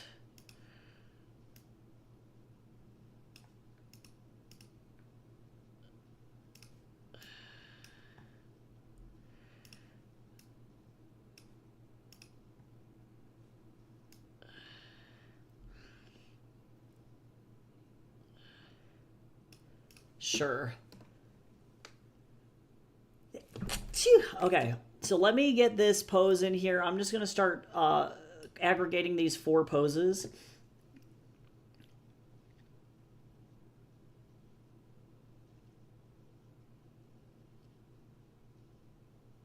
Oh, that's good. That's good. For like a binding project. That's good. A good repurpose.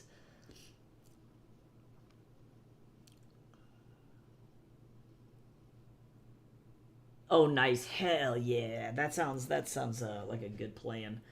Okay, let me get this in here so that way I can censor this stupid son of a bitch and then I can use it as a base. Okay, so there's that.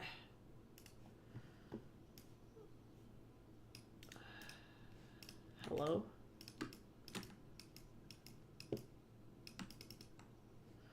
What?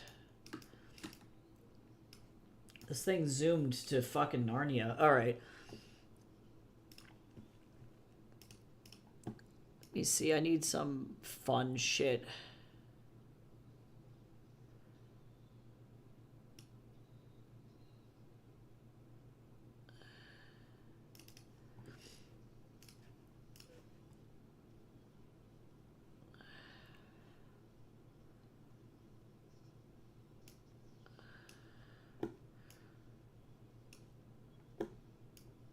Yeah.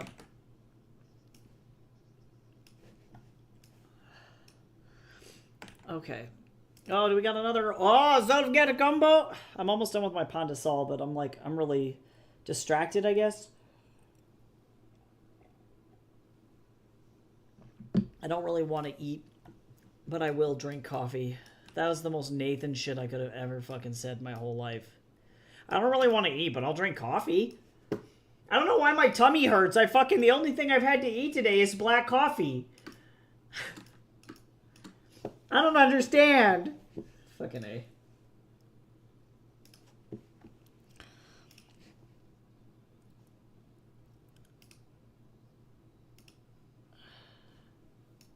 Okay, I need some, like, serious, like, skidding.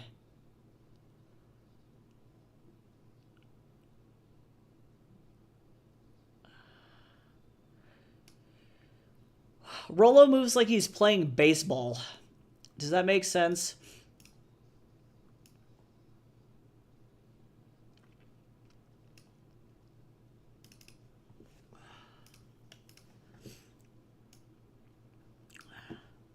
Okay, so this pose is has a good, like, thought.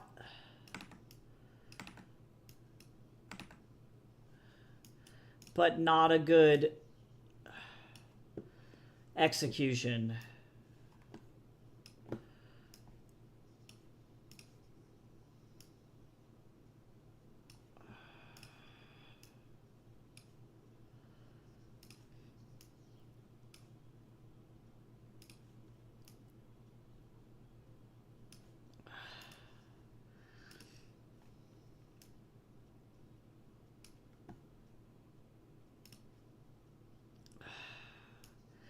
The problem that I find is that most of these Daz artists, when they're making their, I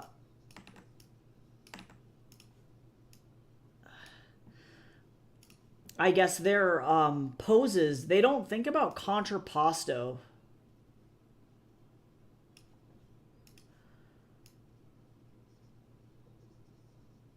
Which is not very useful.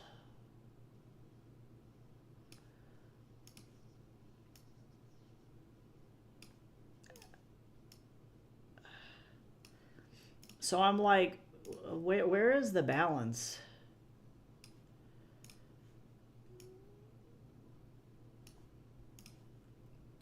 Like, you have to have good silhouette.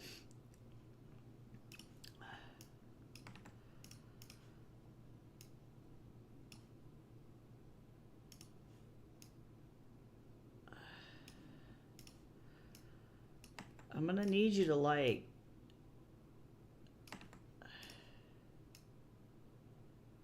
not suck booty hole.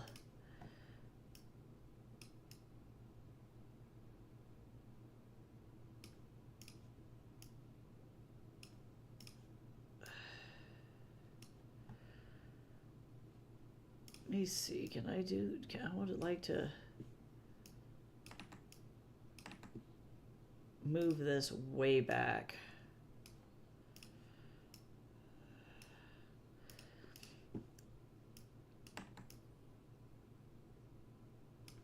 Yeah, there's just like so much lack of contrapposto that's insane. I don't know, man. I don't fucking know.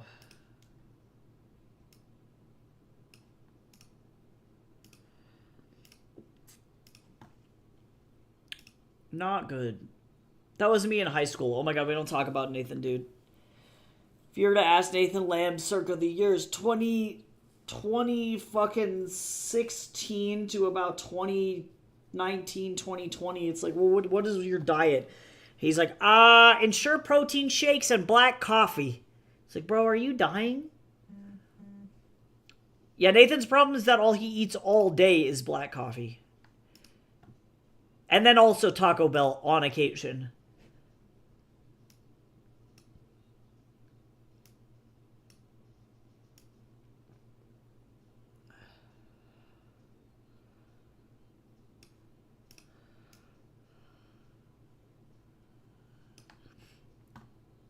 This is such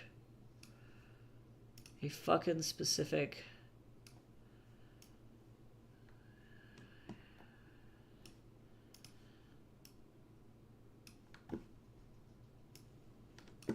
Nathan's just a dumbass. It's not his fault.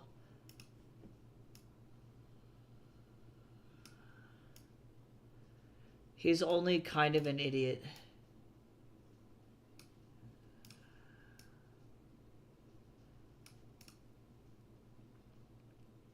Let me see if I can look up. I'm gonna need a better, like...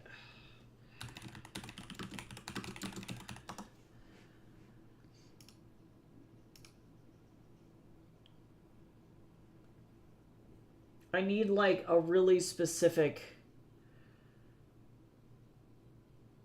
Oh, this is great. Okay, hold on. This actually is super helpful. Let me flip this around because...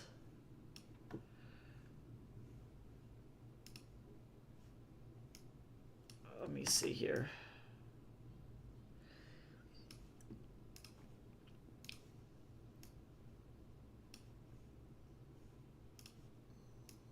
For balance purposes, I need to move this arm down. There we go. There we go. References are important, guys.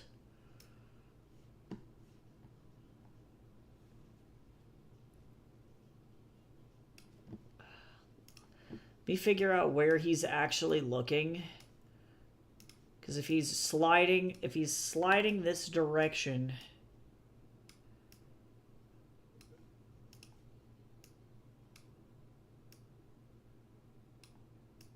And he'll go that way.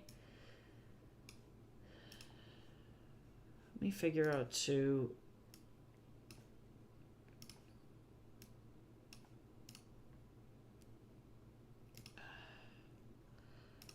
Can I do like a side to side?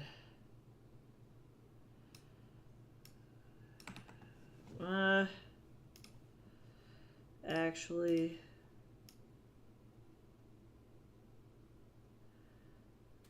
There we go, better.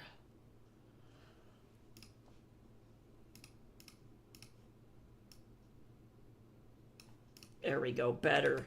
Better! I fixed the fucking pose. A little solid food is a treat. Yeah, he's just fucking stressed out.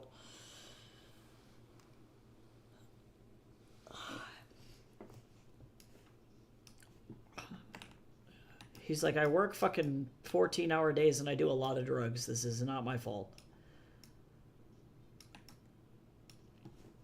Okay, so there's that. And then let's do, so we have the slide, we got sitting, we got jumping, and then I need like, maybe like a casual walk or run.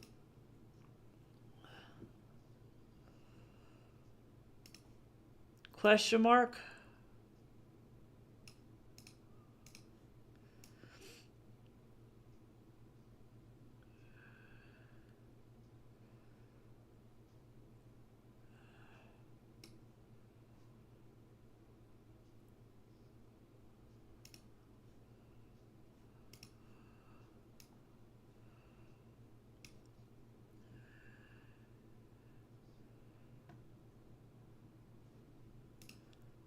A little bit. Oh, this one's pretty good.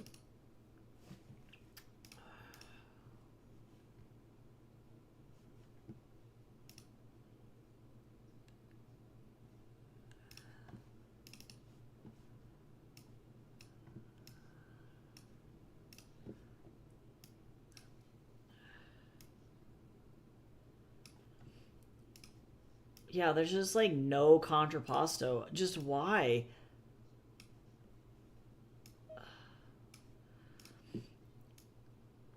I'm like, move the fucking body.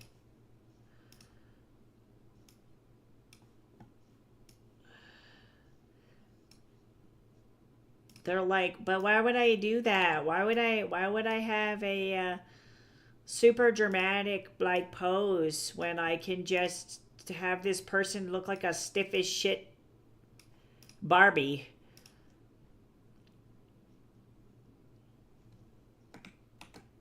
Why would I do that? See, I don't have any of these from the back though, do I? Front-ish, dead on. Oh, I really should fucking grab him from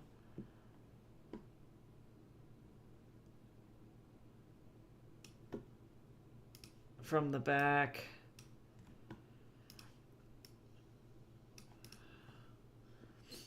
That's all right. We'll do one from. We'll do a walking from the back, actually.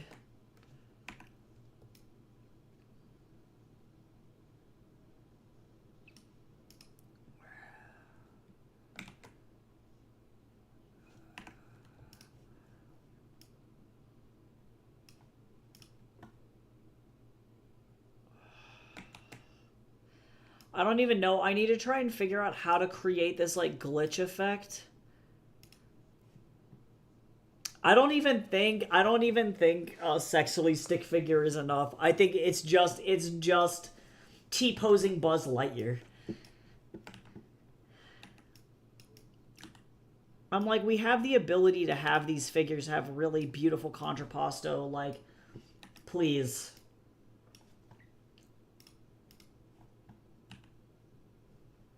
Well, am I like sticking?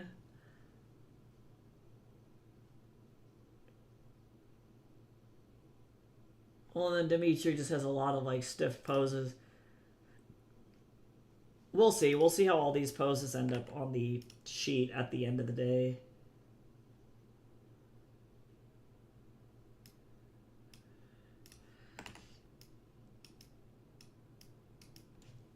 Okay, and did I do this in my Brush Beauty? I did. I have to like try and flash back and remember how I actually made these. Okay, and I have to remember also too stylistically like how I'm doing his eyes. This is like a completely different style than my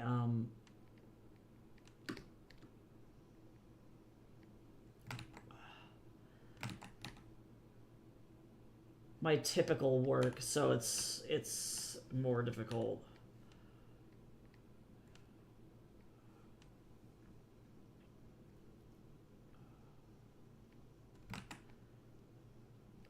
Let me just play with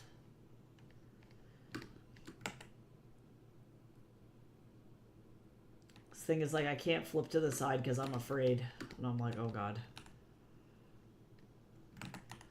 I have to remember I don't do this on this style either. I need to not.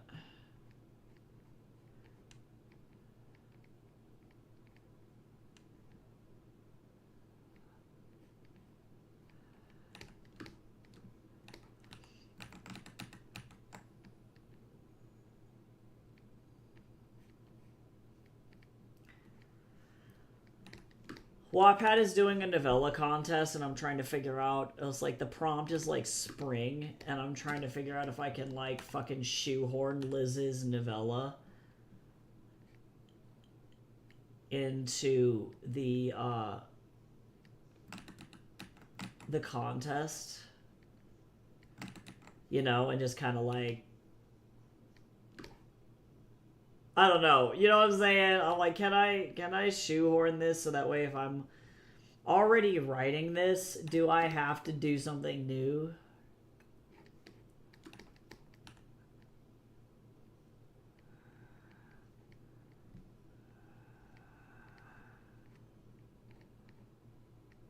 Bro.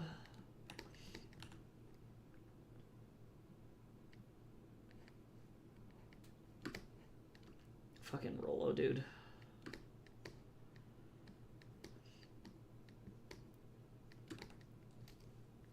Let me open up my other reference too.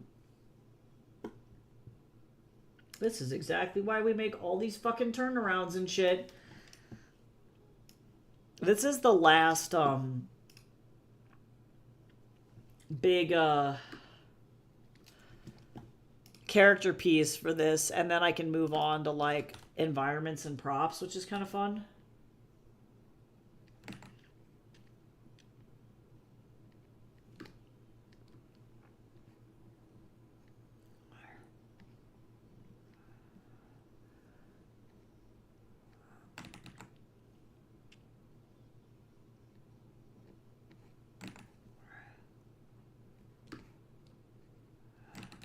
Not what I want.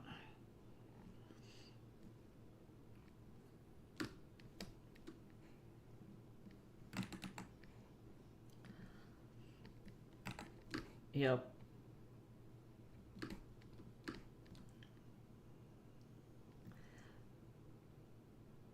I need to be able to really like make sure that I can really move this figure.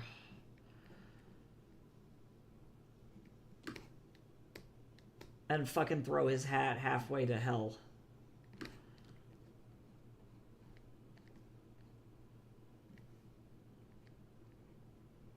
Fuck your hat, Rollo. It's going straight to hell. Okay, I actually need to look up to one of those Sketch Fab Fedora. Give me this. Detail. Fucking too many requests. What do you mean? What do you mean? Too many requests, you freak? All right.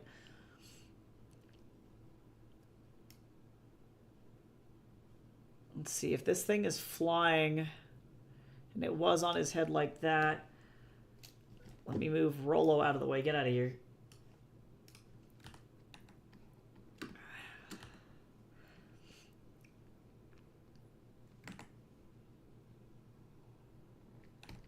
I'm gonna grab the hat. I'm gonna actually move this thing up a little bit more. I think he is going to lose his hat like halfway through this short, probably.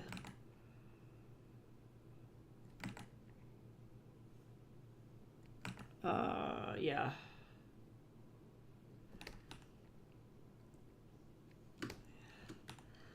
Not like this is really that difficult of a position to draw this hat in, but references are important and I don't want to fucking have to deal with where the hell is going on with this hat. Yeet! He's fine.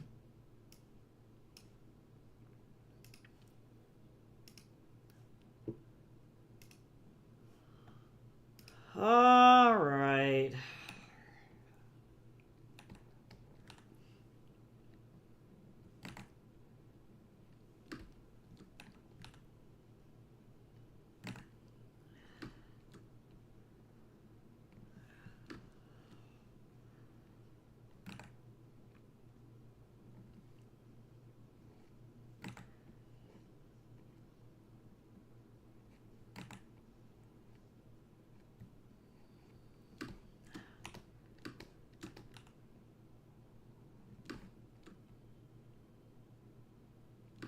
All right.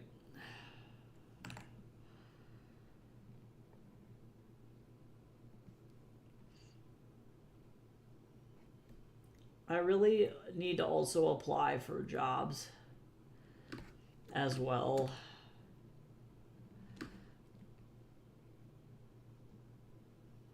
I cannot fucking do the fucking teaching at REMCAD for very much longer. Both because they won't let me because I'm going to be moving to Canada, but then also too because I physically don't think I can handle the AI students anymore.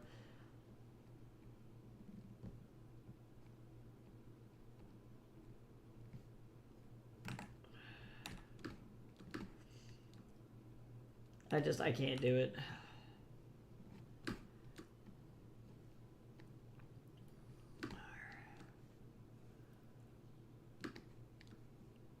If I have to do it once more, I will cry. That student has still not emailed me back about whether or not they want to admit that their work was fucking AI.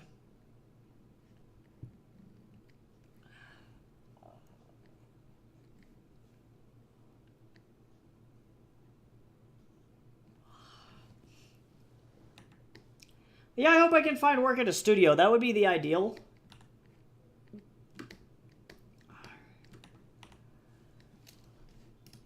Truly, that would be choice.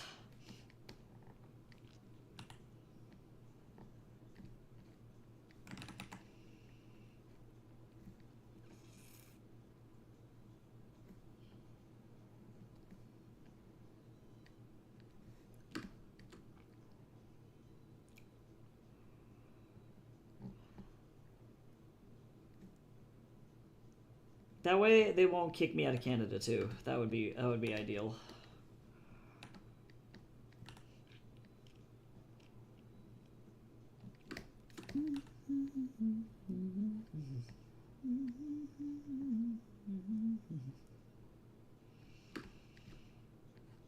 I really want to be in the storyboard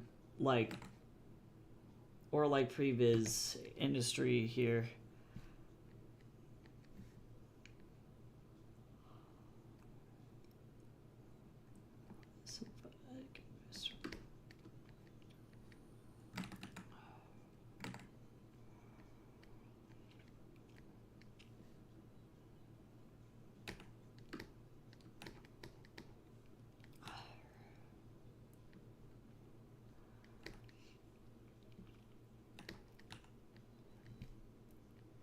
Alright, time to put in all of these fucking unnecessary ass details here. Stupid fucking...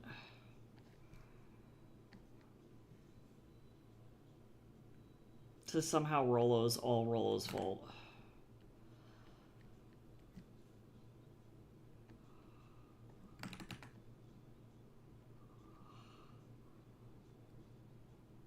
I don't remember what this looks like. I did not... I need to really do, concept work of him with no, shirt on.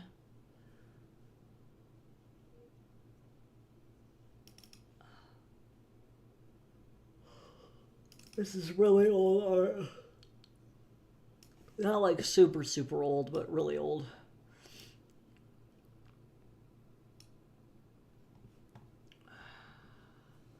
Because I did not put any of his text on his body. Because it's too fucking much work.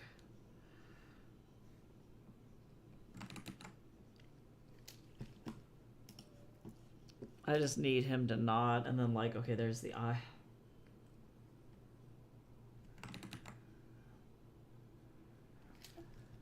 Stupid asshole. All right.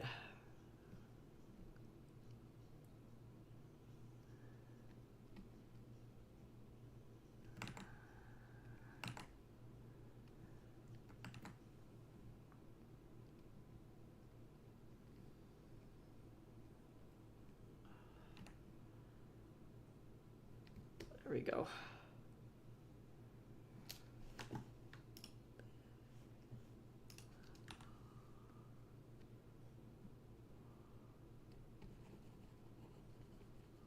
I just need to simplify way the hell down. But actually, too, this is a little bit too high.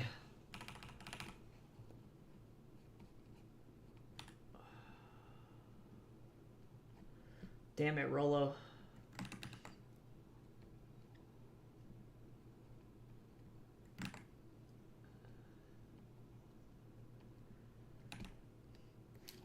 What am I doing with my life here?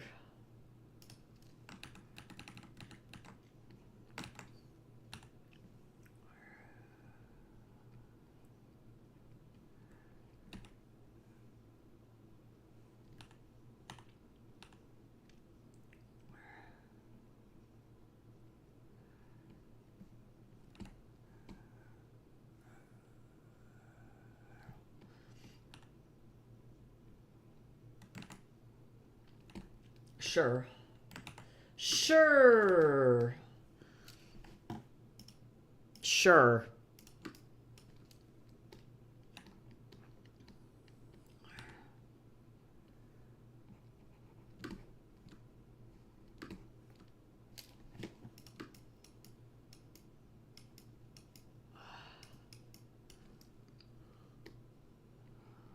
Sure.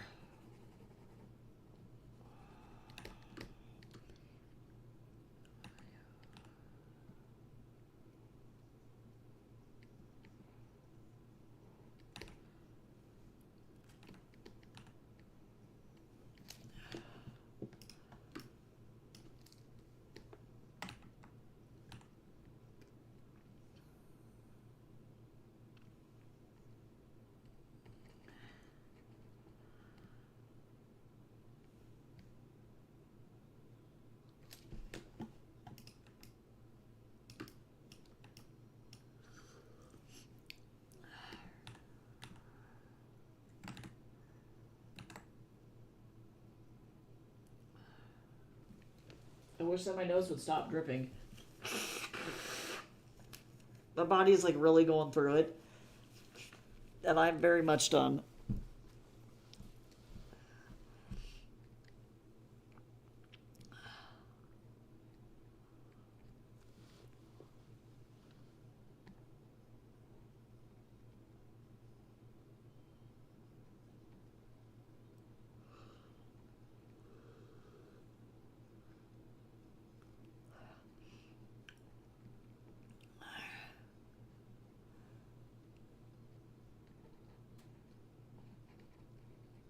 Holy shit. Okay. Stupid dumbass. Alright. I started yelling at Rolo like... This is fine. Everything makes sense.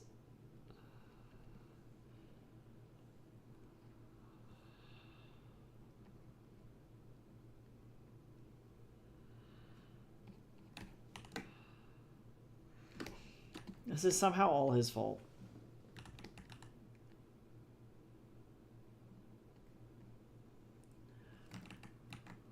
I'm just done. I'm tired of having nightmares and feeling like things are super uncertain.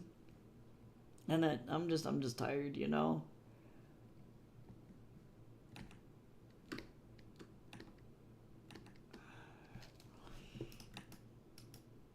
Oh, I forgot the son of a bitch has a watch.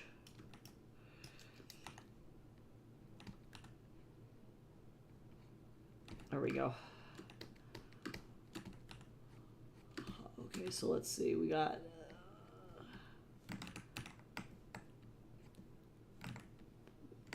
this shit.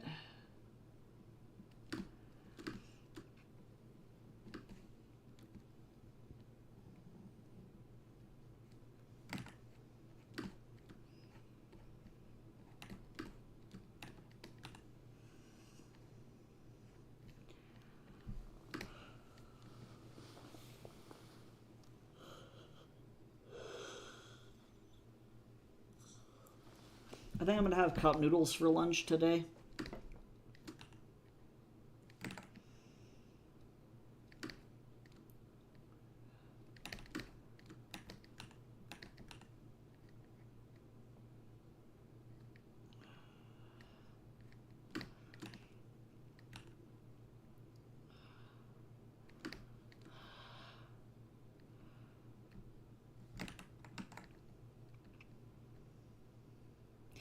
Saw a really great model packet for Goofy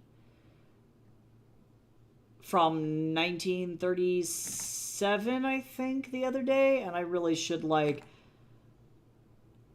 if I were to do this in a more serious way, I probably would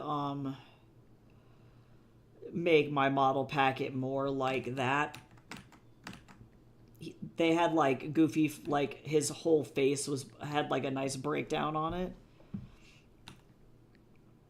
It was a lot of, like, how does his face look from above, or, like, things like that, because the animators, I'm sure, would have had, like, a really fucking hard time with Goofy's weird-ass face shaped. Or, well, shaped face. I'm dying.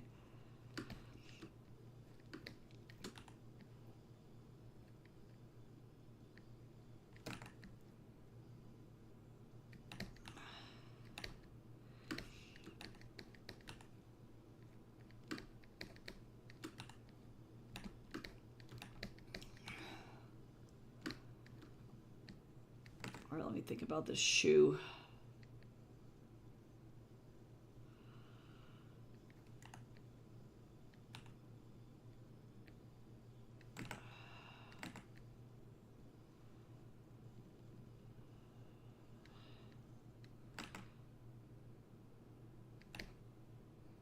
And he's got socks. Honestly, not really anything crazy going on there.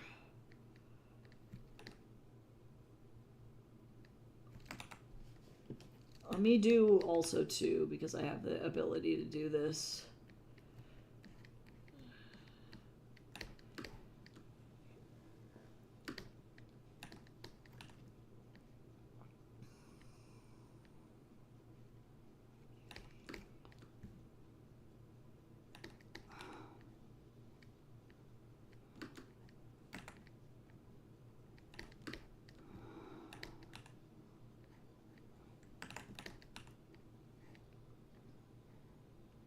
Let's make some emotion lines here.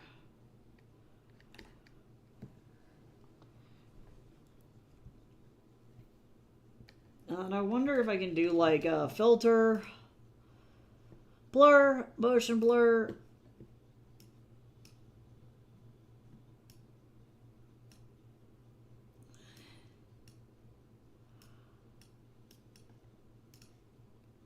Let's see if this looks like ass or not. It does in this context. We're not going to do that.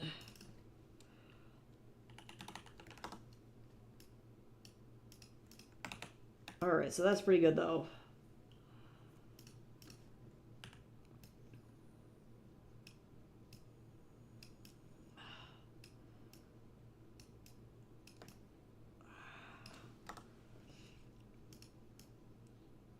I don't think I'm going to finish all these poses in 30 minutes, but I can dream.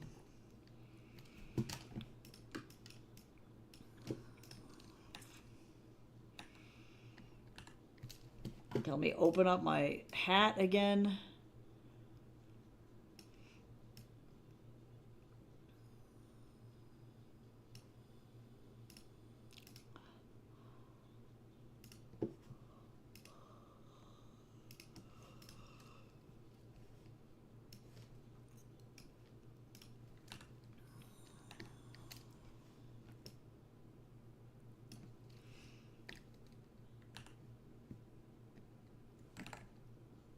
I like these kinds of sketches because I don't have to like commit super intensely to a lot of like crazy lines.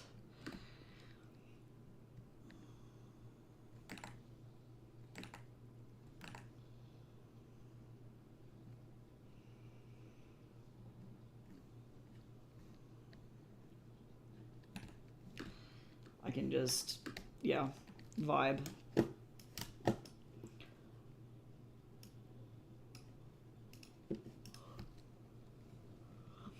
Oh, God, I feel not great. I need to try and figure out how to take a break because I can feel my body reaching like critical mass burnout.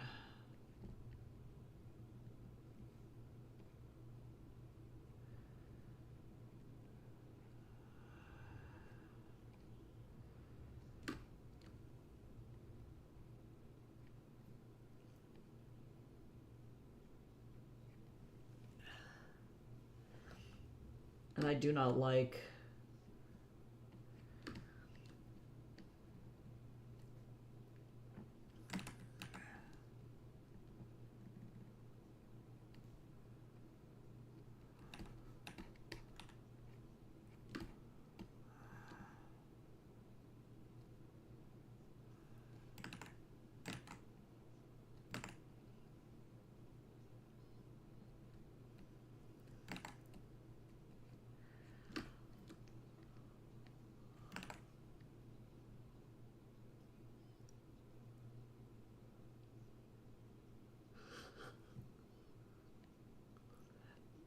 I did not put in the right, you know what I realized? I didn't do any tattoos on the back here. On his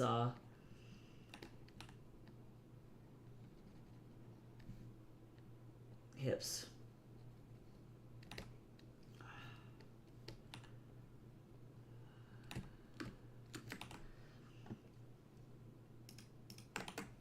Fix that real fast.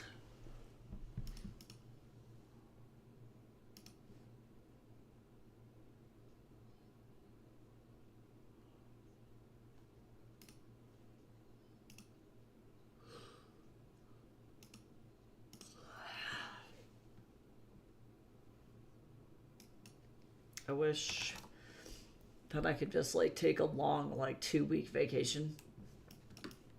You know.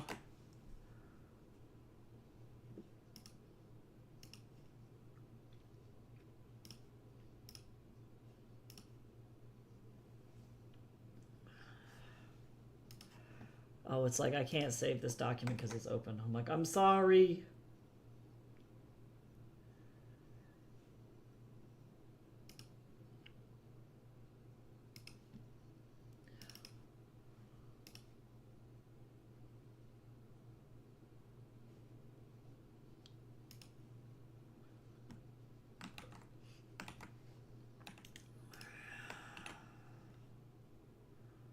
I did do Spiffbo this year, and I did get in, but I don't know, like, do we know how they notify participants if their review is done? You know what I'm saying? Like, do I have to, like, go and find,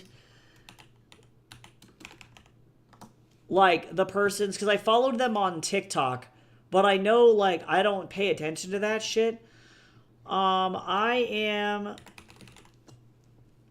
in, I think, Tolly's library. Yes, Tolly's library is the reviewer.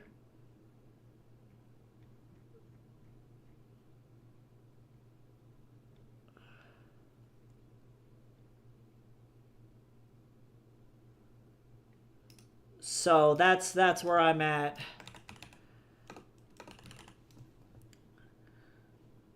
Yeah. So I don't know. I don't know how we're supposed to get fucking notified.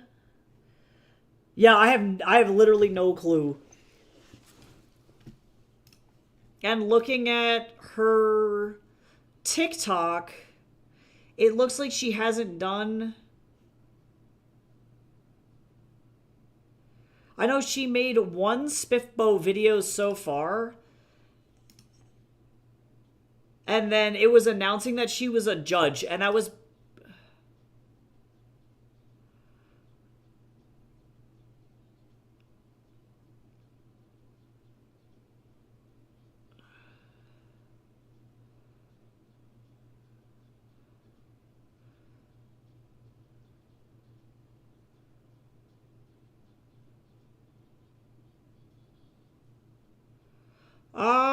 Yeah, yep, that was it. I was watching through it to see if she had any information on, like, when she's publishing reviews.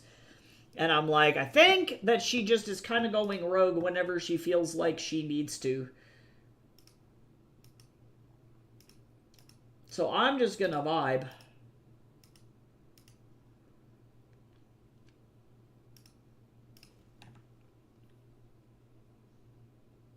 Yeah, it's like, it's gonna be a minute. Yeah, I'm definitely not anticipating anything, any kind of action, like, really, really fast. So I'm just like, I'm just hanging out. I recognize Court of Snakes 1 is not necessarily my strongest work either. So it's like, I was afraid of submitting Brady because I saw how they tore apart middle grades.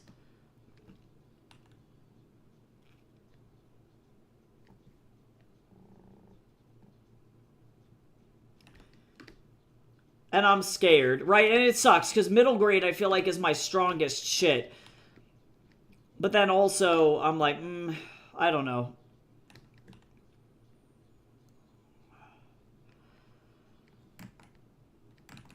I recognize these, I don't know. I don't even know if they'll like the political dystopian.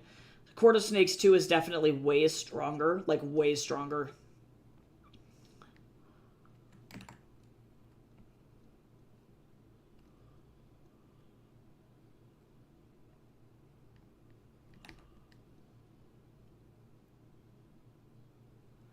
Yeah, I hope that that's not the case. I recognize I'm kind of lower down on the list. But hopefully the premise is, like, good. I don't know. The biggest critique, like, that I got from Kirkus, I think it was from Kirkus, on Court of Snakes, was that the reviewer, who was a middle-aged old white man, was like, I don't know, Talbot seems like an unrealistic villain. He's very one-note, and he seems like he's just, like, evil and systemic just for the sake of being evil and systemic. I'm like, bro... Are you alive in the year of 2026? Like, I don't know how to tell you. I'm like, sir. So I don't know. I'm hoping that it doesn't miss for her, because I recognize, too, it is very much like a critique and commentary on America, specifically. And, she is from the Great Britain. From the UK. So there may be a chance also that there's, like, a little bit of a miss there as well, because it's not necessarily, like...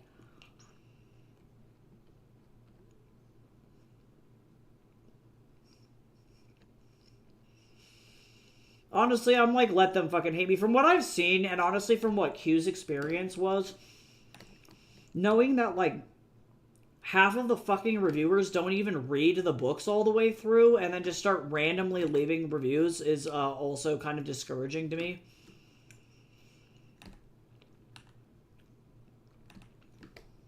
And I recognize mine is a little shorter. You know, mine's pretty zippy. So I don't think it'll happen. Because I think they get burnout. Yeah, she seems like a very friendly lady. I don't know. I'm not even gonna, like, look at it. You know, because I don't want to, like, read into it too hard, and I'm just gonna let her go. And if she hates it, she hates it. I recognize that all of my books have very low or few reviews. I just, like, really need the publicity super bad, so I really would like to be a finalist if I can. So that way I can at least get some, I don't know, movement.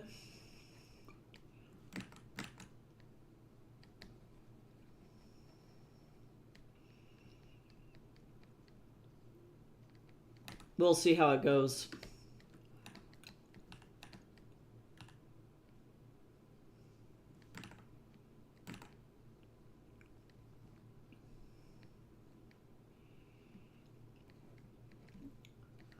We'll see. We'll see how it fucking goes.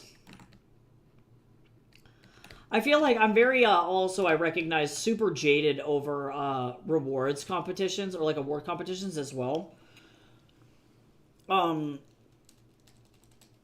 But, like, after whatever the fuck happened on Wattpad, where there were so many AI entries, I'm like, I don't even know.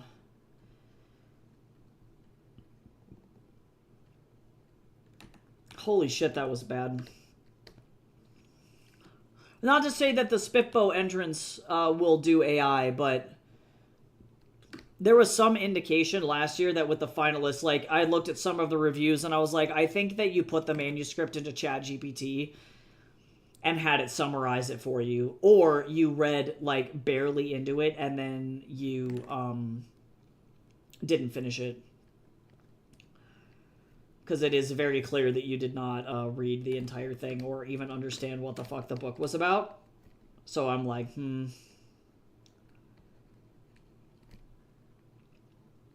Because I can understand getting overwhelmed. And yeah, definitely, you're 1000% right. When you're going through the first slush, like, tossing a book because, like, the first chapter is not very good.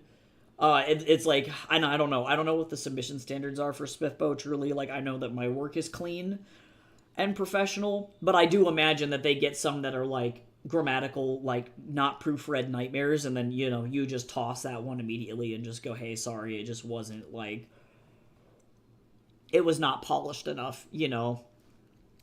This was low-key a disaster. And then you just have to kind of vibe and recognize that it's like, yeah, you have to, like, fucking proofread your books, for example.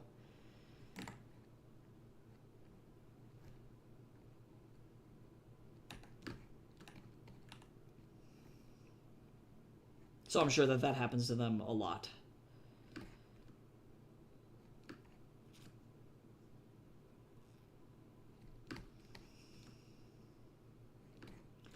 Thus is the life of a slush pile.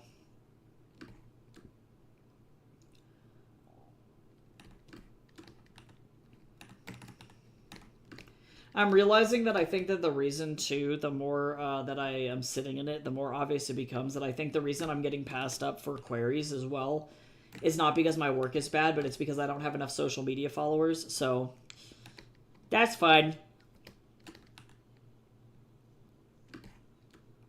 I just watched an author get rejected because she had 200,000 followers and Penguin Random House was the only one who accepted her, but she was talking about how she had her work shopped to like 12 other publishers, and all 12 of them said that 200,000 followers were not enough followers on social media, and that she needed at least 1 million followers in order for them, like, or her to be worth their time.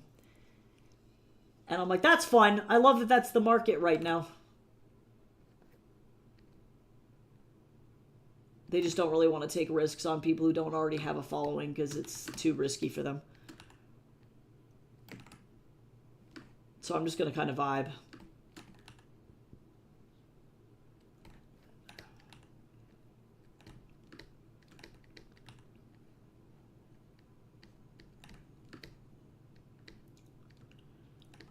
This is me, I'm the slush. You do not... Well, I was going to say, most of the time, I don't think I've ever seen you produce true slush pile material.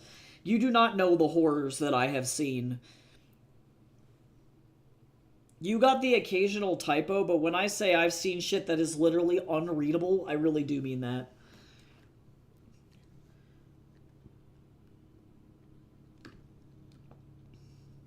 Yeah, because some competitions are like I put, for example, a lot more value on like a Kirkus reviewer. I recognize they're very critical, but those are actual editors that work for Publishers Weekly. You know what I mean? They're credible people.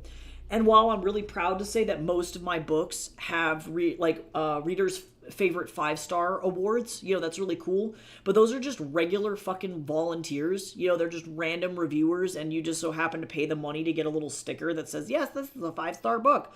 You know what I'm saying? And it's like, like, critically, I acknowledge that Brady, if I were to be judging my own work, I'd probably give it like a 4-star. Because some of the prose is clunky, it's not necessarily perfect, it's an older book. Like, I like the content and the subject matter, so that would sway me a little bit, like if I was just reading it point blank and it wasn't my own work. But it's not polished enough in my brain to be a 5-star. But the people with reader's favorite, they tend to lean more into like 5-star territory. You know, like they're more likely to just like hand those out like candy. So it's really fucking easy to say that you quote won an award. Because of that, but because in the publishing industry there's not really any fucking standard for voting or judging. Like Wattpad is the same way. Like reading the Waddies finalists last year, like I picked up one and I was like, I'm gonna try and give them a chance. I'm gonna try and read some of the people who were actually finalists, because guaranteed they must be good. And the first thing that I picked up was a servant ex billionaire, like housekeeper ex billionaire MLM romance with some of the worst fucking prose I've ever read in my whole life, and like the most disgusting male love interest I've ever seen. Like, it was to the point where in the book he was like, yeah, I fucking this is where you live, servant man, because we knew each other in high school, and then I ended up becoming a really wealthy like sports guy, and then you are now my private assistant or whatever. Here's your bed. Oops, I accidentally last week had sex with some random guy in these sheets, so sorry if there's cum on them. And I was like, are we supposed to like this guy? Because that's fucking disgusting. And that was one of the entries with like the highest number of reads on it. And I'm like, I'm pretty sure these are like being judged or written by like 12-year-olds with MLM like yaoi fantasies.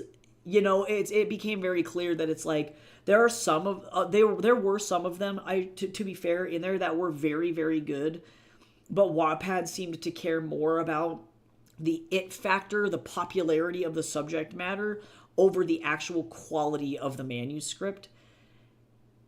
And it's really discouraging as an entrant to know that it's like, well, the shit that I submitted is like fucking pro-edited, top quality, really good shit. You know, like, I know that my work is really good, and so for you to pick that as a finalist with an AI fucking book cover over other people's work that clearly have more polish and are not fucking plagiarizing shit is batshit to me. Because on the back end, I know the editors at Wattpad. I've been working with them for like over like 2 years at this point.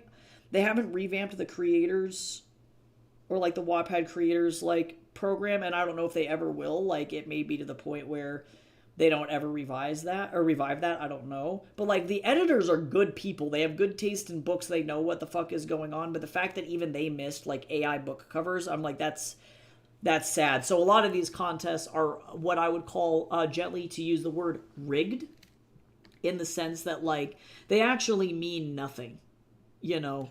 And so when you're entering them, there is not really a whole lot of a chance that like anything matters, if that makes sense. And it's just a way for you to get like a marketing ploy, a marketing tool on your work, which is always good, but like you can't put too much fucking weight on them because they most of the time are very, very biased and they don't really matter.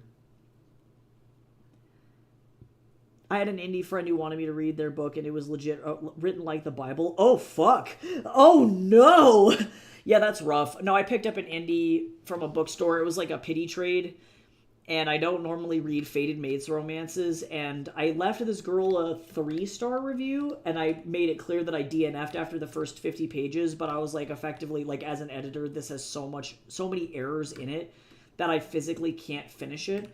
And so, like, if you want to support an author and you don't mind this level of, like, proofreading issues, please read it, you know? But, like, if you are expecting, like, a, you know, trade level of editing, that this is not where this is going to be. Like, sorry, you know, like, Godspeed, you know? So sometimes it fucking happens. Yeah, Wattpad is a weird place, though. They have, to some extent, they have really high standards. Oh, did I, like, fucking... Oh, I'm so dumb. In some places they have really high standards, and then in other places they have absolutely zero standards, and it's, like, fascinating. So I don't know. I think that they're having trouble with brand identity and trying to figure out, it's like, do I want to be a more serious publisher? Do we want to, have a reputation of being somebody who is like, a micro version of Penguin Random House? Or are we going to be a place for people to put their fan fiction? And that's a hard call to make. It's not easy. Hi, Ava. I am hanging in there. I'm not having that great of a time, to be fucking honest. But, I'm not dead. So there's that. Having to deal with a bunch of logistics issues. I just found out recently that probably I won't be able to do any conventions or sell any of my books in Canada, which was not something that I was expecting, and this may just put like a massive hole in my career, so I'm trying to figure out how to navigate around that. Yeah, otherwise me and Jace are just kind of high-key stressed out.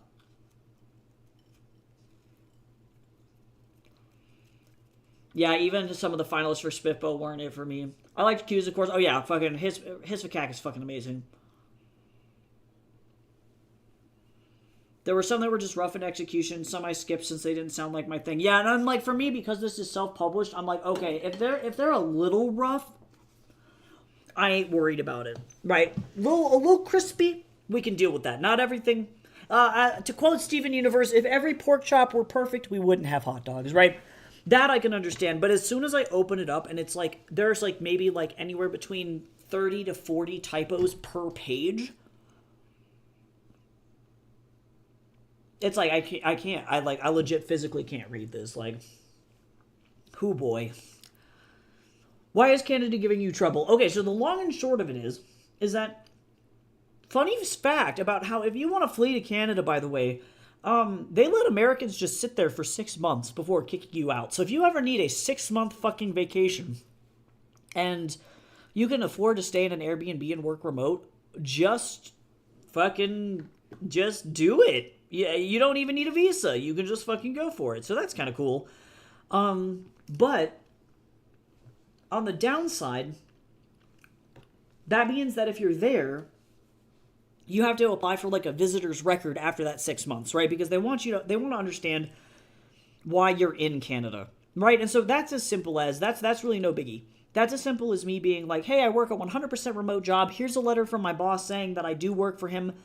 Here's proof of my income. Here is a copy of my lease/utility bill from the apartment I'm renting in Canada. I'm 100% self-sustainable, but I'm not contributing to the Canadian labor market. Will you let me stay? They'll give you an extension for like a year, right? And then you just keep doing that for a couple years. The problem with that is a visitor's record does not give you legal authorization to make money in the Canadian labor market, right? A visitor's record says, I am a physical presence in your country. Hi, I'm like living here. But it is not a work permit, meaning that you cannot make money off of the Canadian labor market. So this is bad for me, because I was thinking maybe I can do conventions in Canada and sell my books and like just continue to do that and run my Etsy store from in Canada. But it looks like I'm not going to be able to do that, because if I start to do that, then they will potentially deport me, because then that could lead to tax issues and like all of this other stuff. A la Shakira not paying all of her taxes. A very similar thing happened to her. So knowing that, I have to strategize. Jace's education visa does not cover spouses because he is doing a bachelor's program, and it's not a master's program. A master's program would allow you to do a partner visa. So in a couple years, we'll be able to transition from the regular visa to the open work permit visa for me, probably. But as of right now, that's not the case. So I have to figure out how much I can sell in Canada, because also too with the open work visa, or with the visitor's permit, with the visitor's record, they do not want you leaving the country multiple times a year. Because if I get a visitor's permit or a visitor's record, and then I'm like jumping the border like 2 to 3 times a month, for example, or maybe even once a month to go to Seattle to do conventions, because I can sell in the United States, I can still do that. Then they'll ask, okay, well, why are you jumping back and forth into the U.S.? Like, why not just live in Seattle?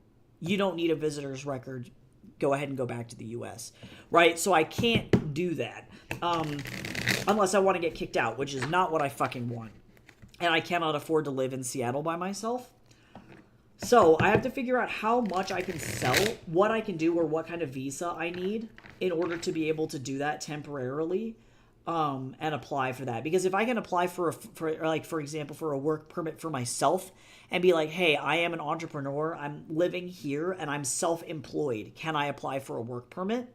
They might let me do that, but working for another business is going to allow me to have a more credible work permit. So those are some logistics things I have to figure out in the next 6 months, effectively. And what may happen is that I may have to have my parents run my Etsy store effectively, but me and Q are already talking about like distribution options because she may be the distributor for my books here in the US. You know, like I'm going to have to get really funky. All right, Ava, this is what we got. You got a lot of stuff going on with your life path, potentially, like identity right now. We drew 7 of Cups, Page of Wands reversed, and 3 of Wands reversed. Which is a lot of emotional stuff going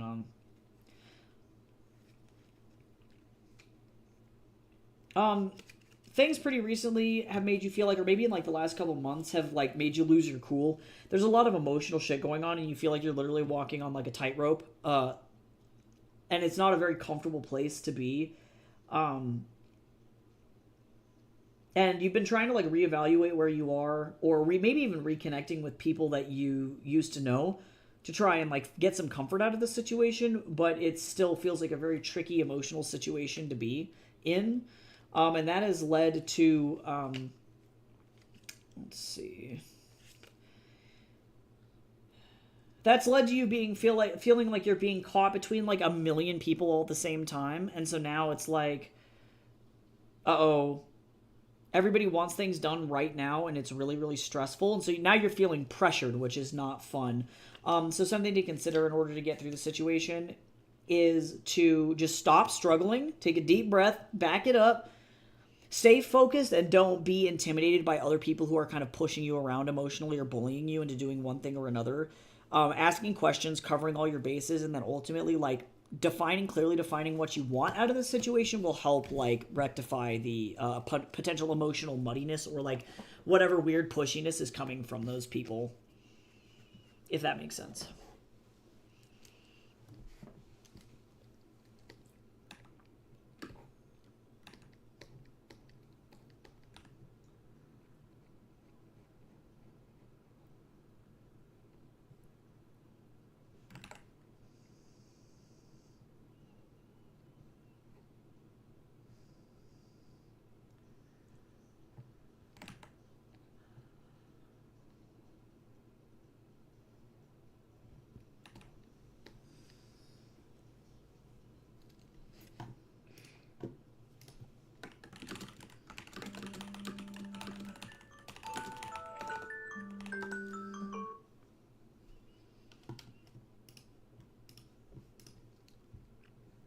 Yes, go to sleepies. Take care of yourself. I also wish that I could just sleep like a normal fucking person. But alas.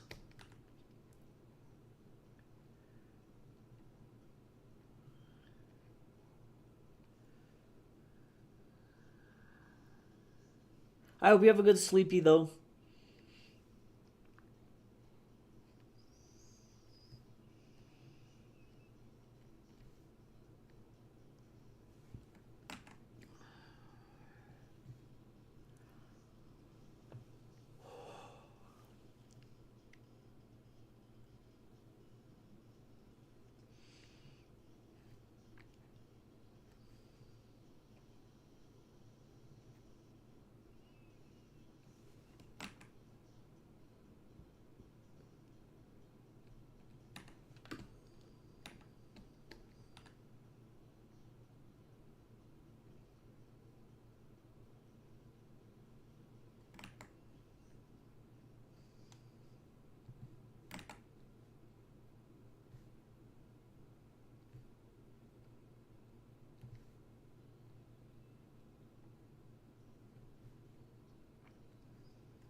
I wish I didn't feel like I was gonna explode.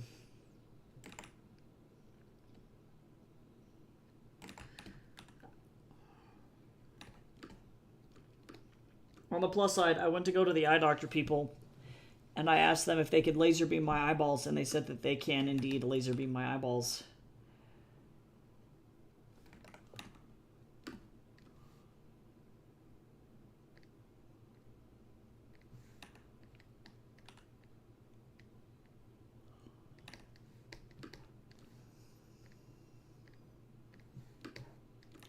Okay, I think actually I'm going to go ahead and just stop for today. I did a lot of work. And this at least will bolster my portfolio a little bit. And I'll be able to do this again later. But I gotta go do other work. I gotta go grade and stuff. So this is fucking... I'm very stoked about this bad boy here. This is just nice. Lots of movement. I really had to fuck with the model, but I got it. Take that 2-week vacation. Oh my god, if only. Unfortunately, working contract, I legit don't get paid vacations ever. That's just like the nature of it. None of the jobs that I work have like paid vacations. So if I do take breaks, I have to like really carefully plan stuff to either dodge deadlines or like yeah, just make sure that I'm not, like, screwed. But, that being said, I'm gonna go do grading, and hopefully nobody else fucking turned in any AI, I swear to God. But I appreciate everybody. Thank you again for those who followed on the, fucking YouTubes. Thanks for subscribing. Appreciate it. Also, too, if you haven't checked the Discord and you want to get in on that Booksprout campaign, please do. Only 25 copies of the Booksprout campaign are going to be given out. So if you want to read an arc, they're due May 30th. And the sign-ups, they close on March 31st. So if you want to do that, either check the Discord or I'll drop the link right here for those of you who want to read the thingy. You can read the sequel as a standalone. The original gives it more context. But, like, I don't think that you need it personally. You could probably read it by itself. So, I will see everybody tomorrow. My stream is going to be weird tomorrow. I'm going to start hella early. Like, more early than I normally do. I'm going to start at, like, 10 if I can get myself out of bed. And then I have to end early because I'm going to the dentist. So, I'm going to do that tomorrow. I'll just be doing, like, editing and more word cutting from Appetite. But I hope everybody has a good rest of your day. And hopefully I'll see you tomorrow morning. And I will talk to you all soon. Bye-bye.